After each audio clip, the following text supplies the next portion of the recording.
Hello everyone, welcome to engineers वाला। तो engineers वाला के इस ब्यूटीफुल से चैनल पे आपका स्वागत है। इस पर्टिकुलर कोर्स के अंदर हम लोग यहाँ पे बात करेंगे रीइंफोर्स्ड सीमेंट कंक्रीट यानी कि आरसीसी के बारे में। आरसीसी से पहले आप लोग पीसीसी के बारे में जानना पसंद करेंगे। पीसीसी होता है प्लेन सीमेंट कंक्रीट, यानी कि हम लोगों ने पहली बात तो ये समझेंगे कि आरसीसी को हम लोग क्यों यूज में लेके आए, पीसीसी क्या इनफ नहीं थी और इनफ नहीं थी तो क्यों इनफ नहीं थी, इसके बारे में समझेंगे। देन उसके बाद हम लोग ये भी समझने की कोशिश करेंगे कि आरसीसी पीसीसी से बेहतर क्यों है, फिर ये भी समझेंगे। और बाद में हम लोग पीसीसी का भी एक एडवांस वर्जन देखेंगे, पीसीसी को भी रिप्लेस करके एक नया और मेथड कहेंगे या फिर कहेंगे एक नया कॉन्सेप्ट आया जिसका नाम था प्री स्ट्रेस्ड कंक्रीट। तीनों के बारे में इस सब्जेक्ट में डिस्कशन करेंगे।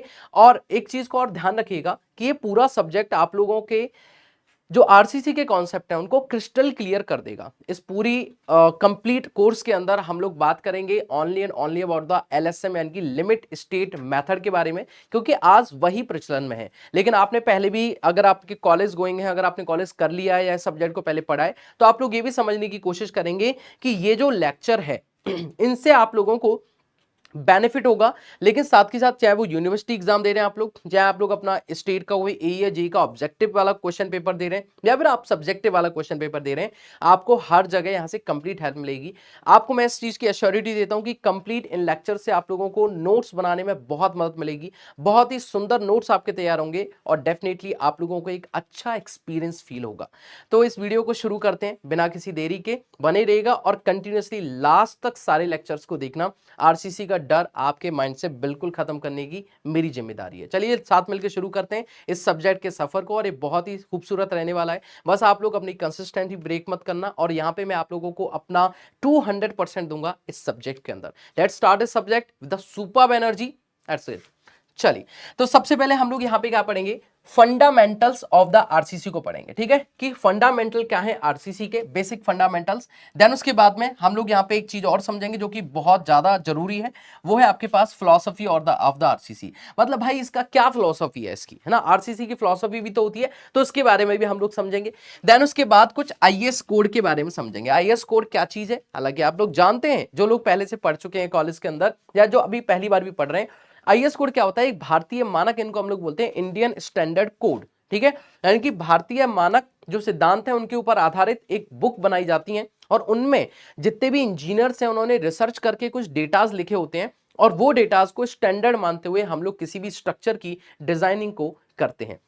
लेकिन आरसीसी सब्जेक्ट को शुरू करने से पहले मैं एक सुंदर सा वीडियो आप लोगों के साथ में शेयर करूंगा, और ये जो वीडियो है ये आप लोगों को काफी कुछ बेहतर तरीके से समझा देगा कि एक स्ट्रक्चर को सच में बनाया कैसे जाता है। और ये वीडियो के माध्यम से आपको ये भी समझ में आएगा कि हम आगे वाले पूरे सब्जेक्ट में क्या पढ़ने और समझने वाले हैं। तो लेट्स स्टार्ट इट। तो सबसे पहले आप लोग यहाँ पे देखेंगे कि एक स्ट्रक्चर आपका बन रहा है, तो सबसे पहले हम लोग क्या करते हैं, एक्सकेवेशन करते हैं, और एक्सकेवेशन के बाद वहां पे हम लोग फिलिंग करेंगे, आपको दिखाया जाएगा। ठीक है, फिलिंग करने के बाद ये क्या बन रहा है, ये आप लोगों की एक फाउंडेशन का स्ट्रक्चर। सबसे पहले आप लोग क्या करते हो, सबसे पहले आप लोग ना फाउंडेशन बनाते हैं। अब फाउंडेशन जब मैं बताऊंगा, फाउंडेशन बोले या फुटिंग बोले, फुटिंग चैप्टर को हम लोग पढ़ेंगे कि सबसे पहले क्या होता है बेटा, सॉइल के ऊपर ना क्या होती है, फाउंडेशन होती है। पहले सॉइल है, सॉइल के ऊपर हम लोग फुटिंग या फाउंडेशन बनाते हैं, उसकी एक प्रॉपर डेप्थ हम लोग मेजर करना सीखेंगे आरसीसी के अंदर भी, और सॉइल के अंदर तो हम लोग इसको पढ़ते ही हैं। तो आरसीसी के अंदर हम लोग इसकी डेप्थ कैसे निकालते हैं इसको जरूर समझेंगे। ठीक है, तो डेप्थ निकालने के बाद पर्टिकुलर इसमें हम लोग रेनफोर्समेंट प्रोवाइड कराते हैं, इसको स्ट्रेंथन करते हैं। रेनफोर्समेंट का सीधा सीधा मतलब है यहाँ पे हम लोग स्टील प्रोवाइड कराते हैं। अब क्यों प्रोवाइड कराते हैं स्टील, किस लिए प्रोवाइड की जा रही है, इसके बारे में हम लोग बाद में बात करेंगे। स्टील प्रोवाइड कराने से होता क्या, एक बेसिक चीज मैं आपको बताता हूँ, क्योंकि स्टील जो होती है ना, वो एक ऐसा स्ट्रक्चर है, वो आप लोगों का एक डक्टाइल स्ट्रक्चर है या डक्टाइल मटेरियल है। और डक्टाइल मटेरियल वो मटेरियल होते हैं जो स्ट्रक्चर को फेल होने से पहले वार्निंग देते हैं। जहां कहीं भी आपका डक्टाइल मटेरियल लगा होता है, तो डक्टाइल मटेरियल वो मटेरियल होते हैं जो, या उनको बोल सकते हो डक्टाइल मटेरियल, एक होता है डक्टाइल, एक होता है ब्रिटल मटेरियल। ब्रिटल मटेरियल आपके फेल होने से पहले वार्निंग नहीं देते, वो अचानक से टूट जाते हैं। ठीक है, बिना वार्निंग के। जैसे कि कांच होता है, कांच को आप जैसे ही गिराओगे तुरंत टूट जाएगा। कंक्रीट है, गिराओगे जैसे ही तुरंत टूट जाएगा। लेकिन स्टील, जैसे फॉर एग्जांपल स्टील क्या है, स्टील आपका एक डक्टाइल मटेरियल है। ऐसे मटेरियल जो फेल होने से पहले स्ट्रक्चर में प्रॉपर वार्निंग देते हैं, उन स्ट्रक्चर, उन मटेरियल्स को हम लोग कहते हैं डक्टाइल मटेरियल, और स्टील भी उनमें से एक ऐसा ही मटेरियल है। और हम क्या चाहते हैं, हम यही तो चाहते हैं कि हमारा जो भी स्ट्रक्चर, जो भी घर हमारा या बिल्डिंग जो भी बना रहे हैं, वो बिल्डिंग गिरने से पहले हमें प्रॉपर वार्निंग दे देगी, तो उससे क्या होगा, हमें नुकसान नहीं होगा, ना तो कोई इंसान को नुकसान होगा, ना कोई मटेरियल का नुकसान होगा। उससे हम पहले से प्री इंडिकेशन के थ्रू हम लोग समझ जाएंगे, इंडिकेशन मिल जाएंगे प्रॉपर, जिससे कि आप लोग स्ट्रक्चर को या फिर खुद के नुकसान को होने से बचा सकते हैं। ठीक है, चलिए, तो इस वजह से हम लोग क्या करते हैं, यहाँ पे स्टील प्रोवाइड कराते हैं। आगे इसको और डिटेल में मैं आपको बताने वाला हूं।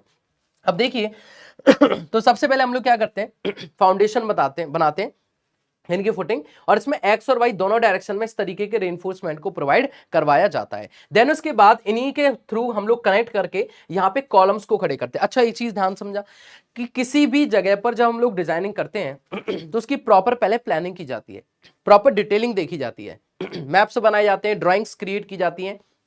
देन उसके बाद देखा जाता है कि स्ट्रक्चर में जो स्ट्रक्चर है उसके नीचे सॉइल की जो स्ट्रेंथ है, जो बियरिंग कैपेसिटी है, वो कितनी है, जो सॉइल है वो कितने लोड को कैरी कर सकती है। भाई देखो, सॉइल की लोड को कैरी करने की कैपेसिटी, जिसे एसबीसी कहते हैं, safe bearing capacity of the soil, वो आप लोगों की कैसी है, काफी ज्यादा है। मान लो 500 किलोन्यूटन पर मीटर स्क्वायर है, और इसके ऊपर आने वाला जो लोड है वो 300-400 तक आपके पास में आ रहा है, तो कोई दिक्कत नहीं है, आप आराम से 400 किलोमीटर पर मीटर स्क्वायर तक आने वाले लोड के लिए स्ट्रक्चर को बना सकते हो।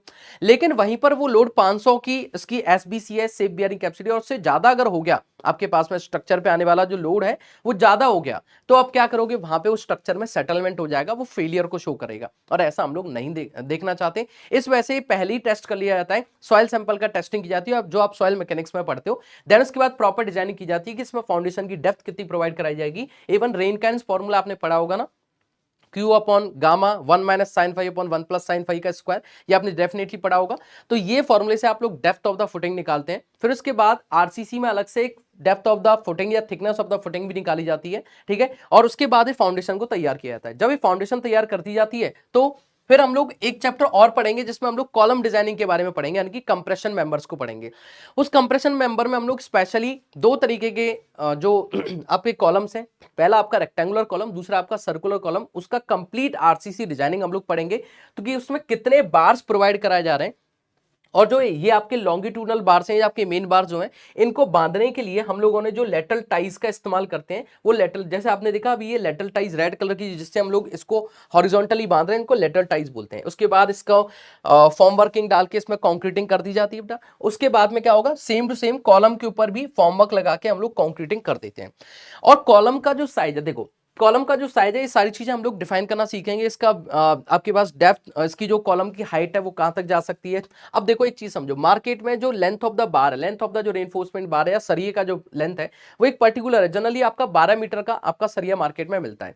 लेकिन आपका मान लो कॉलम 12 मीटर से ज्यादा जा रहा है, तो आप क्या करोगे, तो वहां पे लैपिंग की कंडीशन, जैसे हम लोग एक चीज को दूसरी चीज से जोड़ देते हैं, जैसे एक ये मेरा हाथ है, दूसरे हाथ से ऐसे जोड़ेंगे हम इसको, तो लैपिंग की कंडीशन में हम लोग उस बार को बढ़ाते हुए चले जाते हैं एक के ऊपर एक, ठीक है।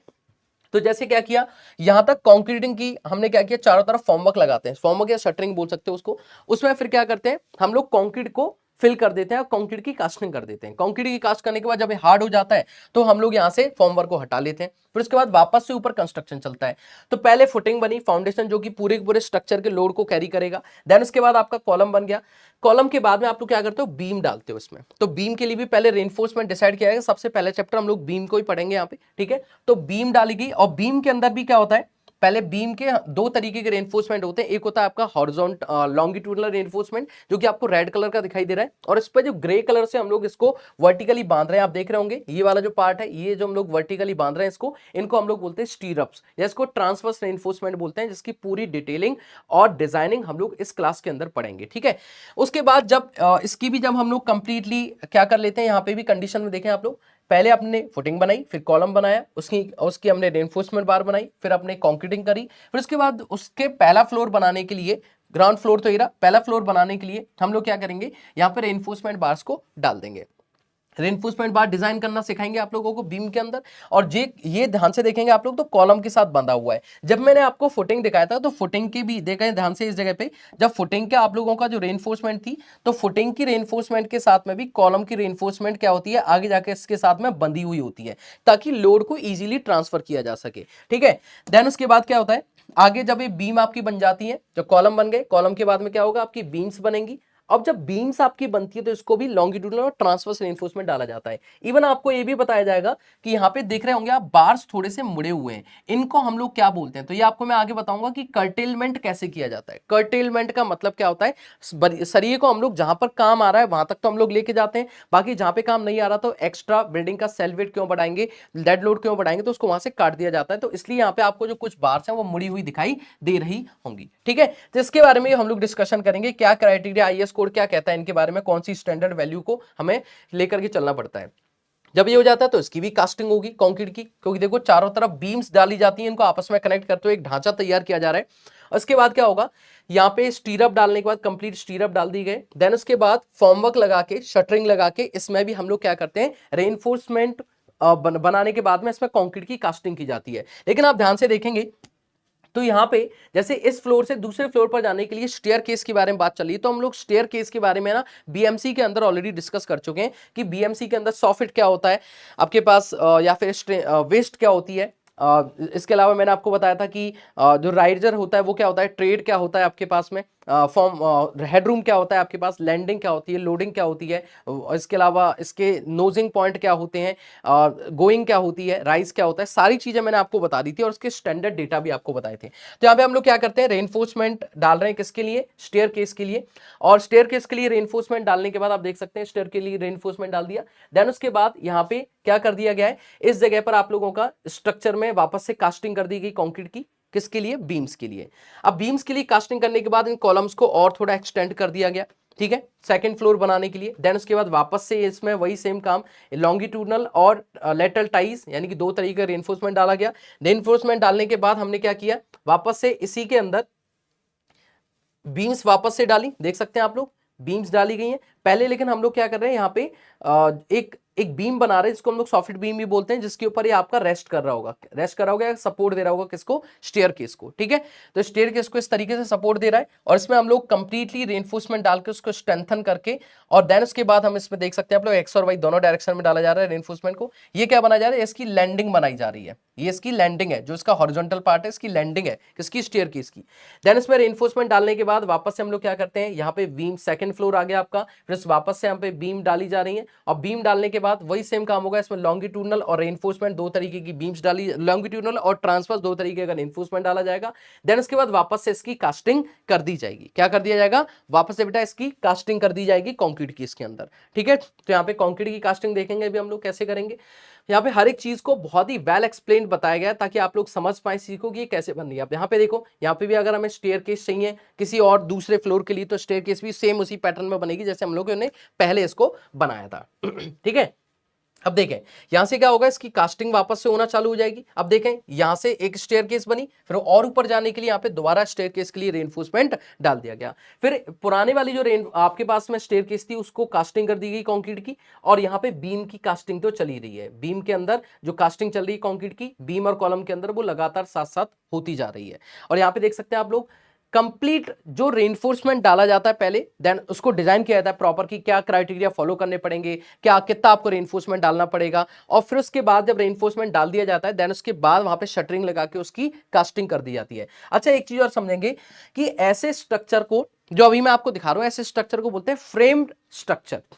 क्या बोलते हैं, फ्रेम्ड स्ट्रक्चर। और एक स्ट्रक्चर होते हैं लोड बियरिंग स्ट्रक्चर। दो तरीके के स्ट्रक्चर हम लोग समझते हैं, एक होता है फ्रेम्ड स्ट्रक्चर, एक होता है लोड बियरिंग स्ट्रक्चर।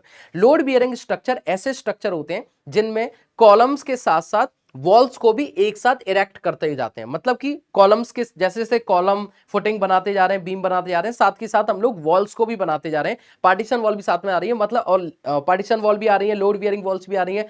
वहां पे जो आपके पास में वॉल्स होती है ना वो भी लोड को कैरी करती हैं, तो उनको बोलते हैं लोड वियरिंग स्ट्रक्चर। मतलब जहां पे कॉलम भी लोड को ले रहा है, बीम भी लोड को ले रही है, वॉल्स भी लोड को ले रही है, तो वहां पे क्या होता है साथ के साथ वॉल्स भी बनती जाती हैं, कॉलम भी बनते जाते हैं, और बीम वगैरह स्लैब वगैरह सब डलता जाता है। लेकिन ऐसे स्ट्रक्चर जहां पे पहले हम लोग ढांचा तैयार करते हैं, फाउंडेशन बनाते हैं, उसके ऊपर कॉलम्स, बीम्स, स्लैब और स्टेयरकेस डाल दी जाती है। अब बाद में जब ये पूरा फ्रेम तैयार हो जाता है तो इसके बाद यहाँ पे जो आपके पास में वॉल्स के जो भी आपने खाली जगह देख रहे हैं, यहाँ पे हम लोग क्या करते हैं, मैसनरी वर्क करते हैं, यहाँ पे ईंटों की चिनाई कर देते हैं और फाइनली आपका स्ट्रक्चर तैयार हो जाता है। लेकिन वहां पे जो वॉल्स बनती है ना, इस केस के अंदर जो आपके पास फ्रेम स्ट्रक्चर होते हैं, इनमें जो वॉल्स होती हैं वो सिर्फ पार्टीशन का काम करती हैं। सिर्फ आप लोगों के लिए एक कह सकते हो कि एक प्राइवेसी प्रोवाइड कराती हैं, लेकिन ये लोड को कैरी नहीं करती हैं। एक चीज और, इस तरीके के स्ट्रक्चर को बनाना ज्यादा आसान और स्पीडी होता है compare to the load bearing structure. ठीक है, तो आपको समझ में आ गया कि कैसा स्ट्रक्चर है।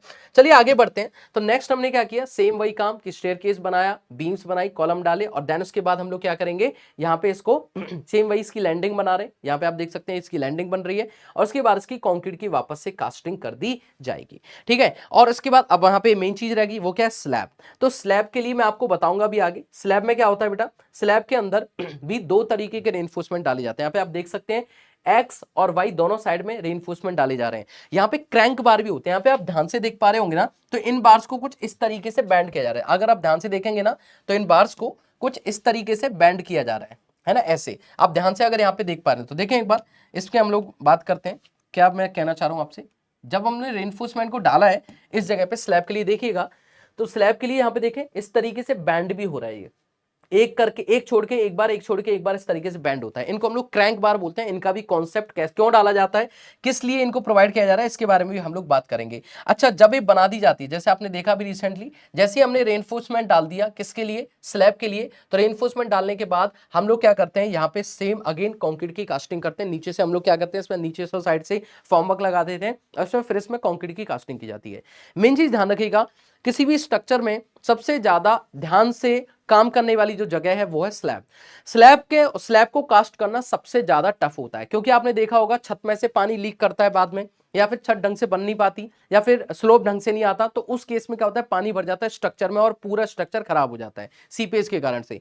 तो स्ट्रक्चर में अगर कोई चीज सबसे ज्यादा ध्यान से समझने वाली है तो वो है स्लैब डिजाइनिंग। तो स्लैब डिजाइनिंग के ऊपर काफी अच्छे से फोकस करना पड़ता है। मैं वन वे स्लैब और टू वे स्लैब के बारे में स्पेशली इन क्लासेस के अंदर हम लोग बात करेंगे। चलिए आगे बढ़ते हैं नेक्स्ट पॉइंट की तरफ। नेक्स्ट इसमें क्या हुआ, तो देखें इसमें कास्टिंग होगी किसकी, कंक्रीट की कास्टिंग हमने कर दी। उसके बाद एक चीज की कास्टिंग जो अभी तक हमने दूसरे वाले स्टेयरकेस की नहीं करी, उसकी भी अब कास्टिंग होगी।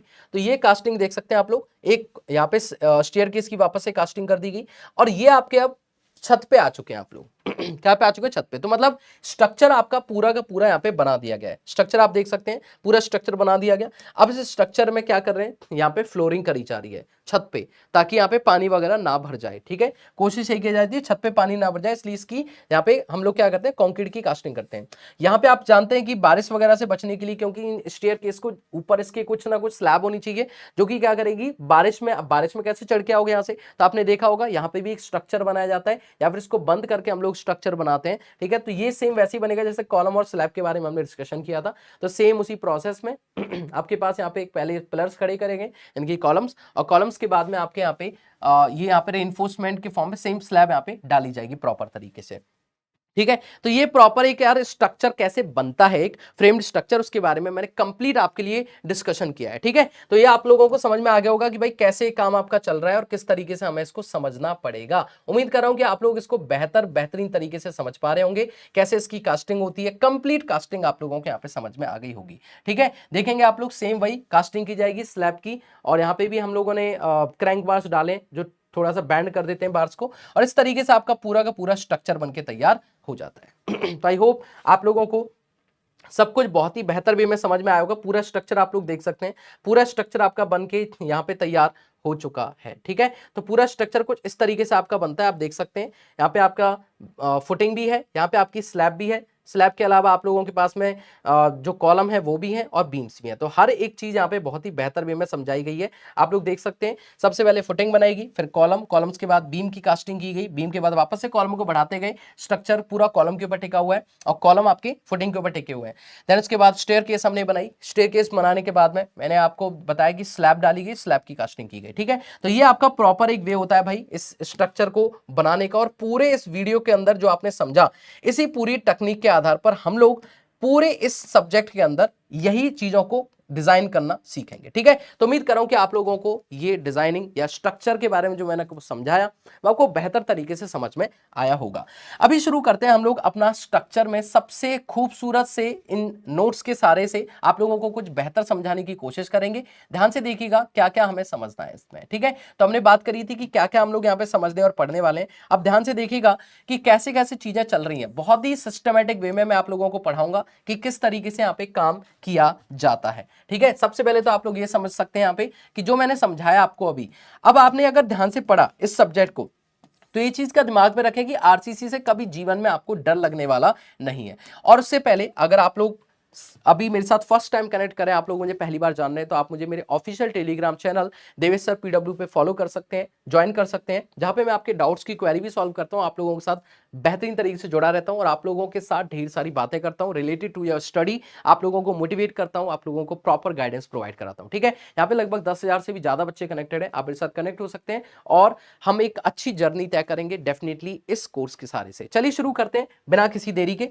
तो सबसे पहले आप लोगों के लिए कुछ और मोटिवेशन चीजें जो मेरे पास हमेशा रहती हैं, जिनके लिए मैं आप लोगों के साथ हमेशा कनेक्टेड रहूंगा। ठीक है, यहाँ पे लिखा हुआ है टुडेज थॉट, आज हमारी पहली क्लास है, तो यहाँ पे जरूर आपको समझ में आना चाहिए there are always two roads, हमेशा जीवन में दो रास्ते होते हैं बेटा, एक लेफ्ट होता है और एक राइट होता है। ठीक है, तो यहाँ पे ध्यान रखिएगा, लेफ्ट वाला रास्ता कहता है हमेशा हासिल करो और सक्सेसफुल रहो, हासिल करो, खतरनाक तरीके से मेहनत करो और सक्सेसफुल। दूसरा कहता है सोते रहो और फेल हो जाओ जिंदगी में, सोते रहो और फेल हो जाओ। ठीक है, सोते रहने वाला इंसान हमेशा फेल होता है। तो यहाँ पे लिखा हुआ है there is no maybe, यहाँ पे कभी भी मे बी नहीं होता, यू कैन डू और यू कांट, मतलब या तो आप कर सकते हैं या आप नहीं कर सकते, just do it, stop being lazy. जीवन में सबसे मेन चीज होती है कि आप लोग आलसी हैं, तो आलसी रहना बंद कीजिए, आलसी होना बंद कीजिए, आलस को त्याग दीजिए, जस्ट डू इट। यहाँ पे या दो ही चीजें, यू कैन और यू कैंट, या तो आप कर सकते हैं या आप नहीं कर सकते। यहाँ पे कोई मे भी नहीं हो सकता कि हाँ हो सकता है या नहीं हो सकता। सो ऑलवेज कौन सा पाथ आपको चूज करना है जरूर आप सोचिएगा। ऑब्वियसली आप लोगों को हमेशा लेफ्ट पाथ चूज करना है, जो यहाँ पे दिखाया गया है, हमेशा ध्यान रखेंगे। एक और चीज जो आप लोगों के लिए जरूरी है जो जान लेना, उसके बाद हम लोग लेक्चर को शुरू करेंगे। यहाँ पे लिखा हुआ है आपके पास में, देख सकते हैं आप लोग कि the harder the journey the stronger you will become, आपका सफर जितना ज्यादा हार्ड होता है आप उतने ही ज्यादा स्ट्रांग बनते हैं। ठीक है, तो आप देख सकते हैं एक इंसान जो सिंपली एक सीधे रास्ते पर चलते चलते आ रहा था और वो आराम से ऐसा निकल गया, लेकिन वहीं एक दूसरा इंसान जो यहां से निकला होगा, यही इंसान अगर इस रास्ते से निकला होता तो यहाँ पे हर्डल्स हैं, यहाँ पे कांटे हैं, इस जगह पर आग है, यहाँ पे बहुत सारे जो आपके पास नुकीले किनारे दिख रहे हैं, इनसे जब आदमी निकला तो कटा फटा जरूर, लेकिन उसके पास जो जिंदगी में जो एक्सपीरियंसेस रहे, उसका जो जिंदगी जीने का जो तरीका था, नजरिया था, सब बदल गया और डेफिनेटली फाइनली आज वो इतना सक्सेसफुल आपको दिखाई दे रहा है। This should be your attitude, ये आप लोगों का एटीट्यूड होना चाहिए। ठीक है, तो ये आपको समझ में आया। चलिए शुरू करते हैं अब हम लोग अपने स्ट्रक्चर के बारे में। देखिए बेटा, आप लोगों को जैसे मैंने बताया कि जब भी कभी हम लोग बात करते हैं कि एक जैसे एक स्लैब है, ठीक है, अभी मैंने आपको क्या बताया था, मैंने बताया कि देखिए फाउंडेशन होती है, फाउंडेशन के नीचे क्या होता है आपके पास, सॉइल होती है, और उसके ऊपर फिर आपके कॉलम्स खड़े हुए हैं, बीम्स कनेक्टेड है, स्लैब है और स्टेयरकेस वगैरह है। ठीक है, ध्यान से देखिए, जो लोड होता है ना वो सबसे पहले स्लैब के ऊपर आता है। स्लैब के ऊपर क्या आता है, लोड आता है स्लैब के ऊपर, हर अलग अलग टाइप का, dead load, snow load, wind load, earthquake load, सारे लोड्स आपके कहां पे आते हैं, आपके पास इस स्लैब के ऊपर आते हैं। फिर ये लोड्स ना कहां पे डिस्ट्रीब्यूट होते हैं, इनके नीचे जो बीम्स लगी होती है ना, इन बीम्स को डिस्ट्रीब्यूट कर देती है सॉइल, क्या स्लैब आपकी जो लोड है उसको बीम्स के ऊपर डिस्ट्रीब्यूट कर देती है। उसके बाद ये जो बीम है ना, ये इसको लोड को किसके ऊपर डिस्ट्रीब्यूट कर देते हैं, कॉलम्स के ऊपर। फिर ये जो कॉलम होती है, ये कॉलम आपकी डिस्ट्रीब्यूट किसके ऊपर करती है, फाउंडेशन के ऊपर, और फाइनली ये जो लोड है आपका वो सॉइल के अंदर ट्रांसफर कर दिया जाता है। कहां पे ट्रांसफर होगा, ये आपका सॉइल के ऊपर ट्रांसफर कर दिया जाएगा, ये आपको दिमाग में रखना है। क्लियर हो गया, थॉट एकदम क्लियर है।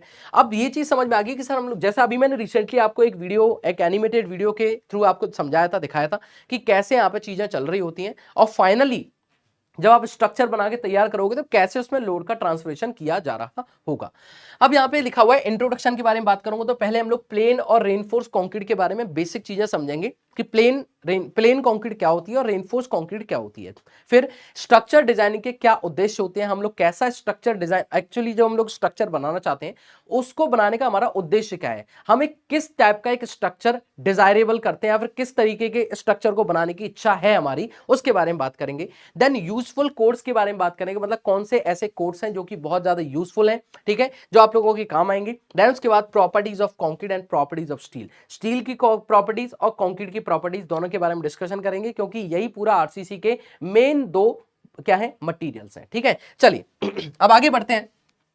सबसे पहले आरसीसी को जानने से पहले, क्योंकि मैंने हमेशा कहा है कि मैं जब भी कभी, देखिए मैं जब भी कभी किसी सब्जेक्ट को पढ़ाता हूं उसको एकदम सिर एकदम पैरों से पकड़ते हैं एकदम और सिर तक लेके जाते हैं एकदम, ऐसा नहीं बीच में कहीं भी काट पीट देंगे, बहुत सिस्टमेटिक वे में आपको समझाऊंगा, बस ध्यान से समझते हुए जाइए इसको। देखिए सबसे पहले लिखा हुआ है introduction of the RCC, RCC का बेसिक इंट्रोडक्शन समझेंगे। तो सबसे पहले क्या हुआ था, अब पहला लेक्चर है तो आप ध्यान से समझना, आगे धीरे धीरे धीरे धीरे सब कुछ डिजाइनिंग स्टार्ट होगी, लेकिन आरसीसी में इंटरेस्ट बनाने के लिए this must be in your mind before designing any structure through the RCC by LSM or WSM, whichever you are going to adopt, the method you are going to adopt for RCC structure designing, उससे पहले आपके दिमाग में ये सब जरूर होना चाहिए। चलिए लिखा हुआ है फ्रांसिस कोइजेंट जो थे ना, वो पहले ऐसे इंडस्ट्रियलिस्ट थे 19th सेंचुरी के, जिन्होंने पहली बार क्या किया था, आरसीसी का इस टेक्निक का इस्तेमाल किया था किसी बिल्डिंग स्ट्रक्चर को बनाने के लिए। ठीक है,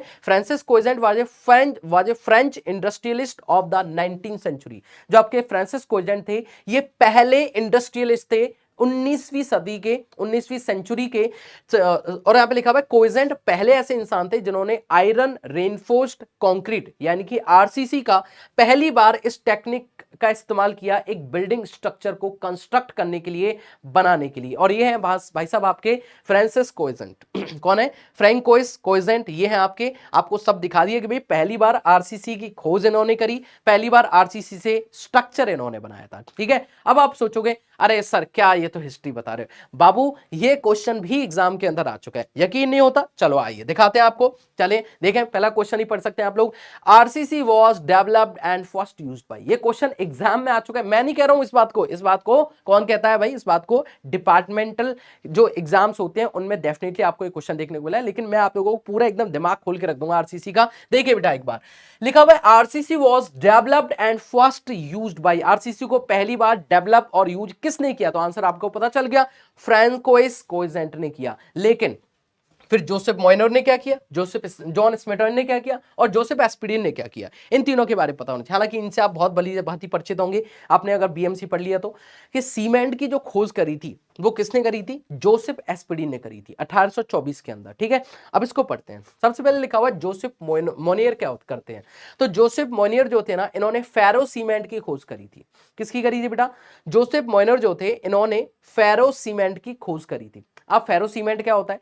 फेरो सीमेंट क्या होता है? एक ऐसा सीमेंट, जैसे आपको बीएमसी में हम लोग पढ़ा चुके हैं, फेरो सीमेंट एक ऐसा सीमेंट होता है जिसमें हम लोग क्या करते हैं, सीमेंट में बहुत ही पतले पतले वायर्स को मैश के रूप में, जाल के रूप में बिछा देते हैं, और उसको हम लोग ना उस जिस जगह पर यूज करते हैं वो आपके लाइट वेट स्ट्रक्चर में यूज किया जाता है, और ये हैवी सॉक्स को, जो भूकंप वगैरह के झटके हैं उनको इजीली कैरी कर लेता है। कौन? आपका फेरो सीमेंट। तो फेरो सीमेंट में बहुत ही स्टील के पतले पतले वायर्स का इस्तेमाल करके उसको हम लोग सीमेंट के साथ ही वहां पे बिछा देते हैं, जमा देते हैं, तो उसको हम लोग फेरो सीमेंट बोलते हैं। तो फेरो सीमेंट की खोज किसने करी थी? जोसेफ मॉइनर ने, अगर कोई पूछे आपसे। दूसरा point, John Smeaton is considered as the father of the civil engineering, और जॉन स्मिटन ने क्या किया? ये आपके फादर ऑफ सिविल इंजीनियरिंग कहलाते हैं। सिविल इंजीनियरिंग की जो खोज करी है वो किसने करी है? जॉन स्मिटन ने करी है। ये भी क्वेश्चन आपका पूछा जा चुका है। नेक्स्ट क्वेश्चन, आपको ये तो बता ही दिया कि, और एक थे आपके जोसेफ एस्पिरिन। तो जोसेफ एस्पिरिन ने क्या किया था? 1824 के अंदर पोर्टलैंड सीमेंट की खोज करी थी, जो कि इंग्लैंड के एक मैसन माने जाते हैं। और इन्होंने क्या किया था? यहाँ पे जोसेफ एस्पिरिन ने पोर्टलैंड सीमेंट की खोज करी है, ऑर्डिनरी पोर्टलैंड सीमेंट बोल सकते हैं। और लास्ट में लिखा हुआ है फ्रैंकोइस कोइजेंट जो थे वो पहले फ्रेंच इंडस्ट्रियलिस्ट थे, फ्रांस के कैसे इंडस्ट्रियलिस्ट थे जिन्होंने पहली बार आयरन रेनफोर्समेंट कंक्रीट का इस्तेमाल एक बिल्डिंग कंस्ट्रक्शन में किया था। तो अब आपको ये भी पता चल गया कि भाई फ्रांस के एक इंडस्ट्रियलिस्ट हैं जो आपके फ्रैंकोइस कोइजेंट, इन्होंने पहली बार आरसीसी की खोज भी करी और पहली बार स्ट्रक्चर में आरसीसी को लगा के भी देखा। ठीक है, उसके बाद जोसेफ मॉइनर के बारे में बात करें तो फेरो सीमेंट, और जॉन स्मिटन के बारे में बात करेंगे तो father of the civil engineering. Francois Coignet की बात करेंगे तो आपको बता दिया आरसीसी की खोज करी थी, और जोसेफ एस्पिरिन ने पोर्टलैंड या ऑर्डिनरी पोर्टलैंड सीमेंट की खोज करी थी। कितना खूबसूरत तरीके से लिखा हुआ है। अब देखिए सर आगे चलते हैं, थोड़ा सा आगे चलेंगे तो यहां पे एक बात लिखी हुई है, इंट्रोडक्शन ऑफ द आरसीसी। देखिए बेटा, और मैंने हर एक चीज को पहले लिख दिया ताकि आपको बेहतर वे में समझाऊं मैं चीजों को। देखिए क्या लिखा हुआ है, पहले लिखा हुआ है इंट्रोडक्शन टू द आरसीसी से पहले सबसे पहले लिखा हुआ है प्लेन कंक्रीट या प्लेन सीमेंट कंक्रीट या पीसीसी। मतलब इसको हम लोग प्लेन सीमेंट कंक्रीट या प्लेन कंक्रीट या पीसीसी कह सकते हैं। अब देखो पीसीसी जो होती है वो किससे मिलकर बनी होती है? सीमेंट, सैंड, एग्रीगेट, वाटर और एडमिक्सचर। क्या होता है? Cement, sand, water, cement, sand, aggregate, water और admixture. Cement, sand, aggregate, water और एडमिक्सचर, 4-5 चीजों से मिलकर बनी होती है और ये चीज हम लोग बीएमसी में पढ़ भी चुके हैं। ठीक है, तो यहां पे लिखा हुआ है that PCC is produced by mixing the approximate proportion of building materials such as cement, जो एक बाइंडिंग मटेरियल, एक बंधक पदार्थ है। क्या है? सीमेंट एक बाइंडिंग मटेरियल यानी कि एक बंधक पदार्थ है। ठीक है, बंधक पदार्थ है। मतलब सीमेंट को जब हम लोग, देखो यहां पे क्या लिख रहा है कि पीसीसी जो होती है वो कैसे प्रोड्यूस होती है, एक करेक्ट प्रोपोर्शन में, एक अप्रोक्सीमेट प्रोपोर्शन में जब हम लोग बिल्डिंग मटेरियल को मिलाते हैं। कौन कौन सा बिल्डिंग मटेरियल? एक तो आपका सीमेंट जो कि एक बंधक पदार्थ है, ग्रेवल जो कि एक मोटा मिलावा है, कोर्स एग्रीगेट का मतलब होता है मोटा मिलावा। ठीक है, जो कि कैसा है? ग्रेवल आपका एक मोटा मिलावा है जिसे हम लोग कोर्स एग्रीगेट भी बोलते हैं। सैंड यानी कि फाइन एग्रीगेट, फाइन एग्रीगेट का मतलब क्या हुआ? बारीक मिलावा या महीन मिलावा बोल सकते हैं। ठीक है, बारीक मिलावा या महीन मिलावा। ओके, अब आपका पानी क्या करता है? ये फ्लूइडिटी करने का काम, मतलब इस पूरे के पूरे मटेरियल को पेस्ट में करने का काम करता है और setting of the cement, cement को सेट करने में मदद करता है। और लास्ट में है एडमिक्सचर। अगर मान लीजिए आपके पास जो कंक्रीट है उसकी प्रॉपर्टीज अगर आपको एनहांस करनी है और बढ़ानी है तो उसके लिए हम लोग क्या करते हैं? एडमिक्सचर्स को मिलाते हैं। तो कंक्रीट क्या है? कंक्रीट एक करेक्ट प्रोपोर्शन में बहुत सारे मटेरियल को मिलाकर बनाया गया एक क्या है? एक पदार्थ है, या फिर कहूंगा एक मटेरियल है, एक कंस्ट्रक्शन मटेरियल है। तो पीसीसी में कौन मिला? पीसीसी या कंक्रीट के अंदर आपका सीमेंट, सैंड, एग्रीगेट, सैंड आपके पास फाइन सैंड के रूप में, एग्रीगेट आपका कोर्स एग्रीगेट के रूप में, उसके बाद वाटर और एडमिक्सचर आपके मिलाए जाते हैं। अब देखो ध्यान से, यहां पे अगर बात की गई है, सीमेंट जो था इसकी खोज किसने करी थी? 1824 में जोसेफ एस्पिडी ने करी थी, आपको रिसेंटली अभी बताया गया है। और इंडिया में सबसे पहली बार इसका कब यूज किया गया भाई? तो 1913 के अंदर हमने किसका इस्तेमाल किया था? यहां पे आर्टिफिशियल सीमेंट का इंडिया में इस्तेमाल किया था, ये मैंने आपको बता भी दिया था। ठीक है, चलिए आगे बढ़ेंगे। Next point, sand. सैंड क्या है आपके पास में? सैंड जो होता है अलग अलग तरीके होती है, हम लोग बीएमसी में पढ़ चुके हैं। आपके पास में रिवर सैंड हो सकती है, पिट सैंड हो सकती है आपके पास में, और सी सैंड हो सकती है, लेकिन सबसे अच्छी रिवर सैंड, सबसे ज्यादा मात्रा में या सबसे मोस्ट वाइडली जो यूज आपकी सैंड है वो है रिवर सैंड। सबसे बढ़िया क्वालिटी की होती है पिट सैंड, और सी सैंड जो होती है अच्छी क्वालिटी की नहीं होती क्योंकि इसमें नमक या फिर कहूंगा साल्ट वगैरह होता है, जिसकी वजह से वहां पे एफ्लोरेंस की घटनाएं या फिर उत्फुलन की घटनाएं हो सकती है कंक्रीट या सीमेंट के अंदर। उसके बाद में एग्रीगेट। एग्रीगेट क्या करता है? ये पूरे कंक्रीट की बॉडी बनाने का काम करता है। मतलब कि ये बनाया गया कि भाई 70 से 80% मात्रा में अगर ध्यान से हम देखें तो कौन होता है भाई? एग्रीगेट होते हैं। क्यों होते हैं? क्योंकि एग्रीगेट ना पूरे के पूरे इस कंक्रीट की बॉडी बनाने का मतलब होता है, जैसे हम लोग बात करें कि मान लो शरीर में हड्डियां जो होती हैं वो मेन ऐसे क्या होती हैं? स्केलेटन होती है जिसके ऊपर पूरा का पूरा ढांचा हमारा बनाया जाता है, ढांचे के ऊपर पूरा पूरा शेप दी जाती है शरीर को। सेम ऐसे ही एग्रीगेट क्या करते हैं? बॉडी ऑफ द, या फिर कहोगे आप लोग एक तरीके से शेप देती हैं पूरे के पूरे कंक्रीट को, या बॉडी ऑफ द कंक्रीट कहलाती है। नेक्स्ट है आपके पास वाटर। अब देखो एग्रीगेट भी आरसीसी पीसीसी में साइज इनका मैक्सिमम मिनिमम साइज अलग अलग होता है, हम लोग आरसीसी में अभी पढ़ेंगे। ठीक है, आगे वाटर क्या होता है? तो पानी होता है ना, पानी को उस तरीके से यूज किया जाता है कि इसकी पीएच वैल्यू कभी 6 से कम नहीं होनी चाहिए। पीएच वैल्यू क्या होती है? क्या होता है आपकी बात? तो बोलो H प्लस आयन है, OH minus ion. H plus ion के ऋणात्मक या नेगेटिव लॉगरिथम को हम लोग क्या बोलते हैं? That is known as the pH value. अब पीएच वैल्यू पीएच स्केल पर जब देखते हैं तो ऐसा पानी जिसकी पीएच वैल्यू कभी 6 से कम नहीं होनी चाहिए, या फिर 6 से लेकर के 8.5 या फिर 6 से लेकर के 8.5 पीएच वैल्यू वाले पानी को ही हम लोग इस्तेमाल करते हैं कंक्रीट बनाने के लिए। आगे लिखा है एडमिक्सचर। एडमिक्सचर के रूप में हम लोग एक्सेलरेटर, यानी कि एक्सेलरेटर का मतलब होता है त्वरक, रिटार्डर यानी कि मंदक, इसके अलावा प्लास्टिसाइजर और सुपर प्लास्टिसाइजर। अब ये क्या होते हैं इनके बारे में हम लोग बीएमसी में ऑलरेडी पढ़ चुके हैं, लेकिन यहाँ पे भी हम लोग आगे डिस्कशन कर सकते हैं अगर जरूरत पड़ी तो। ठीक है, तो प्लास्टिसाइजर, सुपर प्लास्टिसाइजर, एक्सेलरेटर और रिटार्डर का इस्तेमाल किया जाता है। क्यों किया जाता है? यदि कंक्रीट के अंदर कोई भी कमी रह जाती है तो उस कमी को दूर करने के लिए, उसको ज्यादा एनहांस करने के लिए, उसकी प्रॉपर्टीज को हम लोग क्या करते हैं? वहां पे एडमिक्सचर्स का इस्तेमाल करते हैं। तो ये तो था भाई आपके पास में पीसीसी। क्या था? ये पीसीसी है आपके पास में। यहाँ पे सीमेंट की डेंसिटी बताई गई कि सीमेंट की डेंसिटी 1440 केजी पर मीटर क्यूब होती है। स्पेसिफिक ग्रेविटी सीमेंट की जो कि किससे निकाली जाती है? देखो डेंसिटी आपकी 1440 केजी पर मीटर की होगी, स्पेसिफिक ग्रेविटी 3.14 होती है। और एक किससे निकाली जाती है बेटा स्पेसिफिक ग्रेविटी? ये आपकी निकाली जाती है किससे? ली चैटलियर फ्लास्क से। उसके बाद में वॉल्यूम की बात करूंगा तो 35 लीटर या 0.034785 मीटर क्यूब में होता है आपके पास। और एक बैग जो होता है सीमेंट का, 1 बैग सीमेंट, आगे यहाँ पे लिख भी दूं, 1 बैग सीमेंट जो होता है वो आपका 50 केजी का होता है। कितने का होता है? 1 बैग सीमेंट 50 केजी का आपके पास में देखने को मिलता है। और वहीं से तो आता है ये डेंसिटी, ये रहा, वॉल्यूम ये रहा, मास से ये रहा, तो यहां से आप चाहो तो डेंसिटी है, मास है तो आप वॉल्यूम निकाल लो, डेंसिटी है वॉल्यूम है तो आप मास निकाल लो, वॉल्यूम है डेंसिटी है तो आप लोग सॉरी वॉल्यूम है मास है तो आप लोग डेंसिटी निकाल लो। कुछ भी आप निकाल सकते हो इन तीन कंडीशन से, क्योंकि डेंसिटी होती है मास पर यूनिट वॉल्यूम। बात एकदम क्लियर। चलिए अब आगे थोड़ा सा और समझते हैं। तो ये भाई आपके पास क्या रहा, ये पीसीसी था। अभी जो मैंने आपको बताया ना दैट इज द पीसीसी यानी कि प्लेन सीमेंट कंक्रीट। अब प्लेन सीमेंट कंक्रीट में क्या क्या है भाई, सीमेंट है बंधक पदार्थ के रूप में, ठीक है, और सीमेंट जब तक खोज नहीं हुई थी तब तक हम लोग लाइम का इस्तेमाल किया करते थे। तो सीमेंट, उसके बाद में sand, cement sand aggregate admixture, cement sand देख रहा, सीमेंट सैंड एग्रीगेट एडमिक्सचर और वाटर, ठीक है। सारी कंडीशन बता दी आपको, जो जो कंडीशन आपको पता होनी चाहिए, इनको हम लोग करेक्ट प्रोपोर्शन में मिलाते हैं और उसके बाद में फाइनली क्या होता है, आपकी पीसीसी बनके तैयार होती है। अब इसकी प्रोसेस क्या है वो सब हम लोग कंक्रीट के अंदर पढ़ रहे होते हैं। अब एडवांटेज की बात करूंगा कि क्या इसके एडवांटेज है और क्या इसके डिसएडवांटेज है। सबसे पहली बात, हाई कंप्रेसिव स्ट्रेंथ होती है। भाई कंक्रीट जो होता है ना, देखो एक चीज को आप दिमाग में फिट कर लो, क्योंकि आप लोगों ने जरूर स्ट्रेंथ ऑफ मटेरियल पढ़ा होगा और स्ट्रेंथ ऑफ मटेरियल में आपने प्रॉपर्टी ऑफ द मटेरियल को जरूर पढ़ा होगा। और प्रॉपर्टी ऑफ मटेरियल ये कहती है कि इसमें कई सारे आपकी प्रॉपर्टीज होती है, जैसे इलास्टिसिटी होती है, प्लास्टिसिटी होती है, ब्रिटलनेस होती है, डक्टिलिटी होती है ना, मैलिएबिलिटी होती है, एंड्योरेंस लिमिट होती है, आपकी फटीग स्ट्रेंथ होती है, बहुत सारी चीजें होती हैं। तो यहाँ पे आपको ये पता है कि जो कंक्रीट होती है ना वो एक ब्रिटल मटीरियल है। ब्रिटल मटेरियल का मतलब क्या होता है, ब्रिटल मटेरियल का मतलब होता है बेटा भंगुर पदार्थ। भंगुर का मतलब ये हुआ क्षण भर के अंदर पूरी तरीके से बिखरने वाला, ठीक है।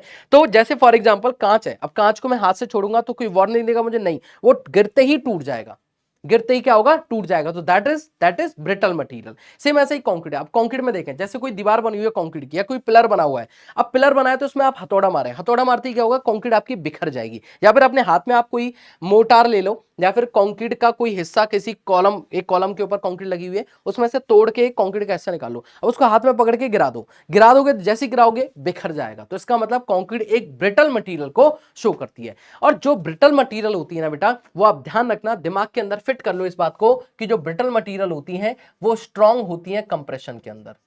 स्ट्रांग इन कंप्रेशन, वो कैसी होती है बेटा, कंप्रेशन में स्ट्रांग होती है, स्ट्रांग इन कंप्रेशन, ठीक है, स्ट्रांग इन कंप्रेशन, पूरा लिख देते हैं सही से, स्ट्रांग इन कंप्रेशन। ये आपकी कैसी होती है, कंप्रेशन में आपकी स्ट्रांग होती है, और यही आपकी वीक होती है टेंशन के अंदर, वीक इन टेंशन।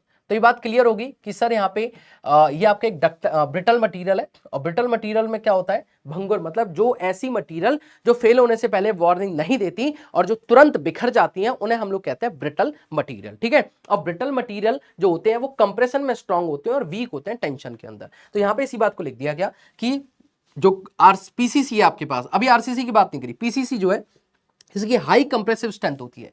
इसकी कंप्रेसिव स्ट्रेंथ कैसी होती है, हाई होती है। दूसरा, इसकी ड्यूरेबिलिटी के बारे में बात करूं तो ड्यूरेबिलिटी इसकी काफी अच्छी होती है। नेक्स्ट है, can be casted in various shape and size, इसको किसी भी शेप और साइज में हम लोग कास्ट कर सकते हैं, लगा सकते हैं स्ट्रक्चर के अंदर। नेक्स्ट है, relatively economical and easy availability of the material, ये बड़े आसानी से मतलब हम लोग प्राप्त, जो मटेरियल है इसके, सीमेंट सैंड एग्रीगेट, ये जो चीजें हैं ये बड़े आसानी से प्राप्त हो जाते हैं, बहुत आसानी से प्राप्त होने वाले मटेरियल है, अवेलेबल हो जाते हैं, और साथ के साथ ये इकोनॉमिकल भी होती है कंपेयर टू आरसीसी, ठीक है। चलिए अब ये बात आपको समझ में आ गई, ये इसके क्या एडवांटेज थे। अब इसके डिसएडवांटेज के बारे में भी थोड़ी सी बात कर ली जाए, तभी तो समझ में आएगा कि क्यों हमने पीसीसी को छोड़ के आरसीसी पे शिफ्ट हो गए। लिखा हुआ है, रिमार्केबली वीक इन टेंशन, कि भाई ये जो स्ट्रेंथ है ना इसकी, मैंने आपको भी रिसेंटली बोला था कि ये आप लोगों की स्ट्रांग होती है कंप्रेशन में लेकिन वीक होती है टेंशन के अंदर। आगे आपका लिखा हुआ है कि रिमार्केबली वीक इन टेंशन, कि ये रिमार्केबल अगर देखा जाए तो टेंशन में बड़ी कमजोर होती है। और टेंशन में कमजोर होती है तो देखें कितनी कमजोर होती है, तो जितनी इसकी कंप्रेसिव स्ट्रेंथ होती है ना, उस कंप्रेसिव स्ट्रेंथ का 1/10 पोर्शन के बराबर इसकी क्या होती है, टेंसल स्ट्रेंथ होती है। तो इसमें लिखा हुआ है कि टेंसल स्ट्रेंथ जो है वो लगभग अप्रोक्सीमेटली कंप्रेसिव स्ट्रेंथ के 1/10 पार्ट के, मतलब अगर मान लो 100 किलो न्यूटन पर मीटर स्क्वायर से अगर इसकी कंप्रेसिव स्ट्रेंथ है तो इसकी टेंसल स्ट्रेंथ सिर्फ 10 किलो न्यूटन पर मीटर स्क्वायर होगी, इतनी कम होती है। मतलब टेंसल स्ट्रेंथ अगर आपकी निकालनी है तो अगर compressive strength for example 100 kilo Newton पर मीटर स्क्वायर है तो इसकी जो वैल्यू होगी टेंसल स्ट्रेंथ की वो 10 किलो न्यूटन पर मीटर स्क्वायर के लगभग होगी वैल्यू, ठीक है। तो ये समझ में आ गया। नेक्स्ट है आपके पास यूनिट वेट ऑफ आरसीसी, या इसको बोल सकते हैं density of RCC, of PC, sorry density of PCC.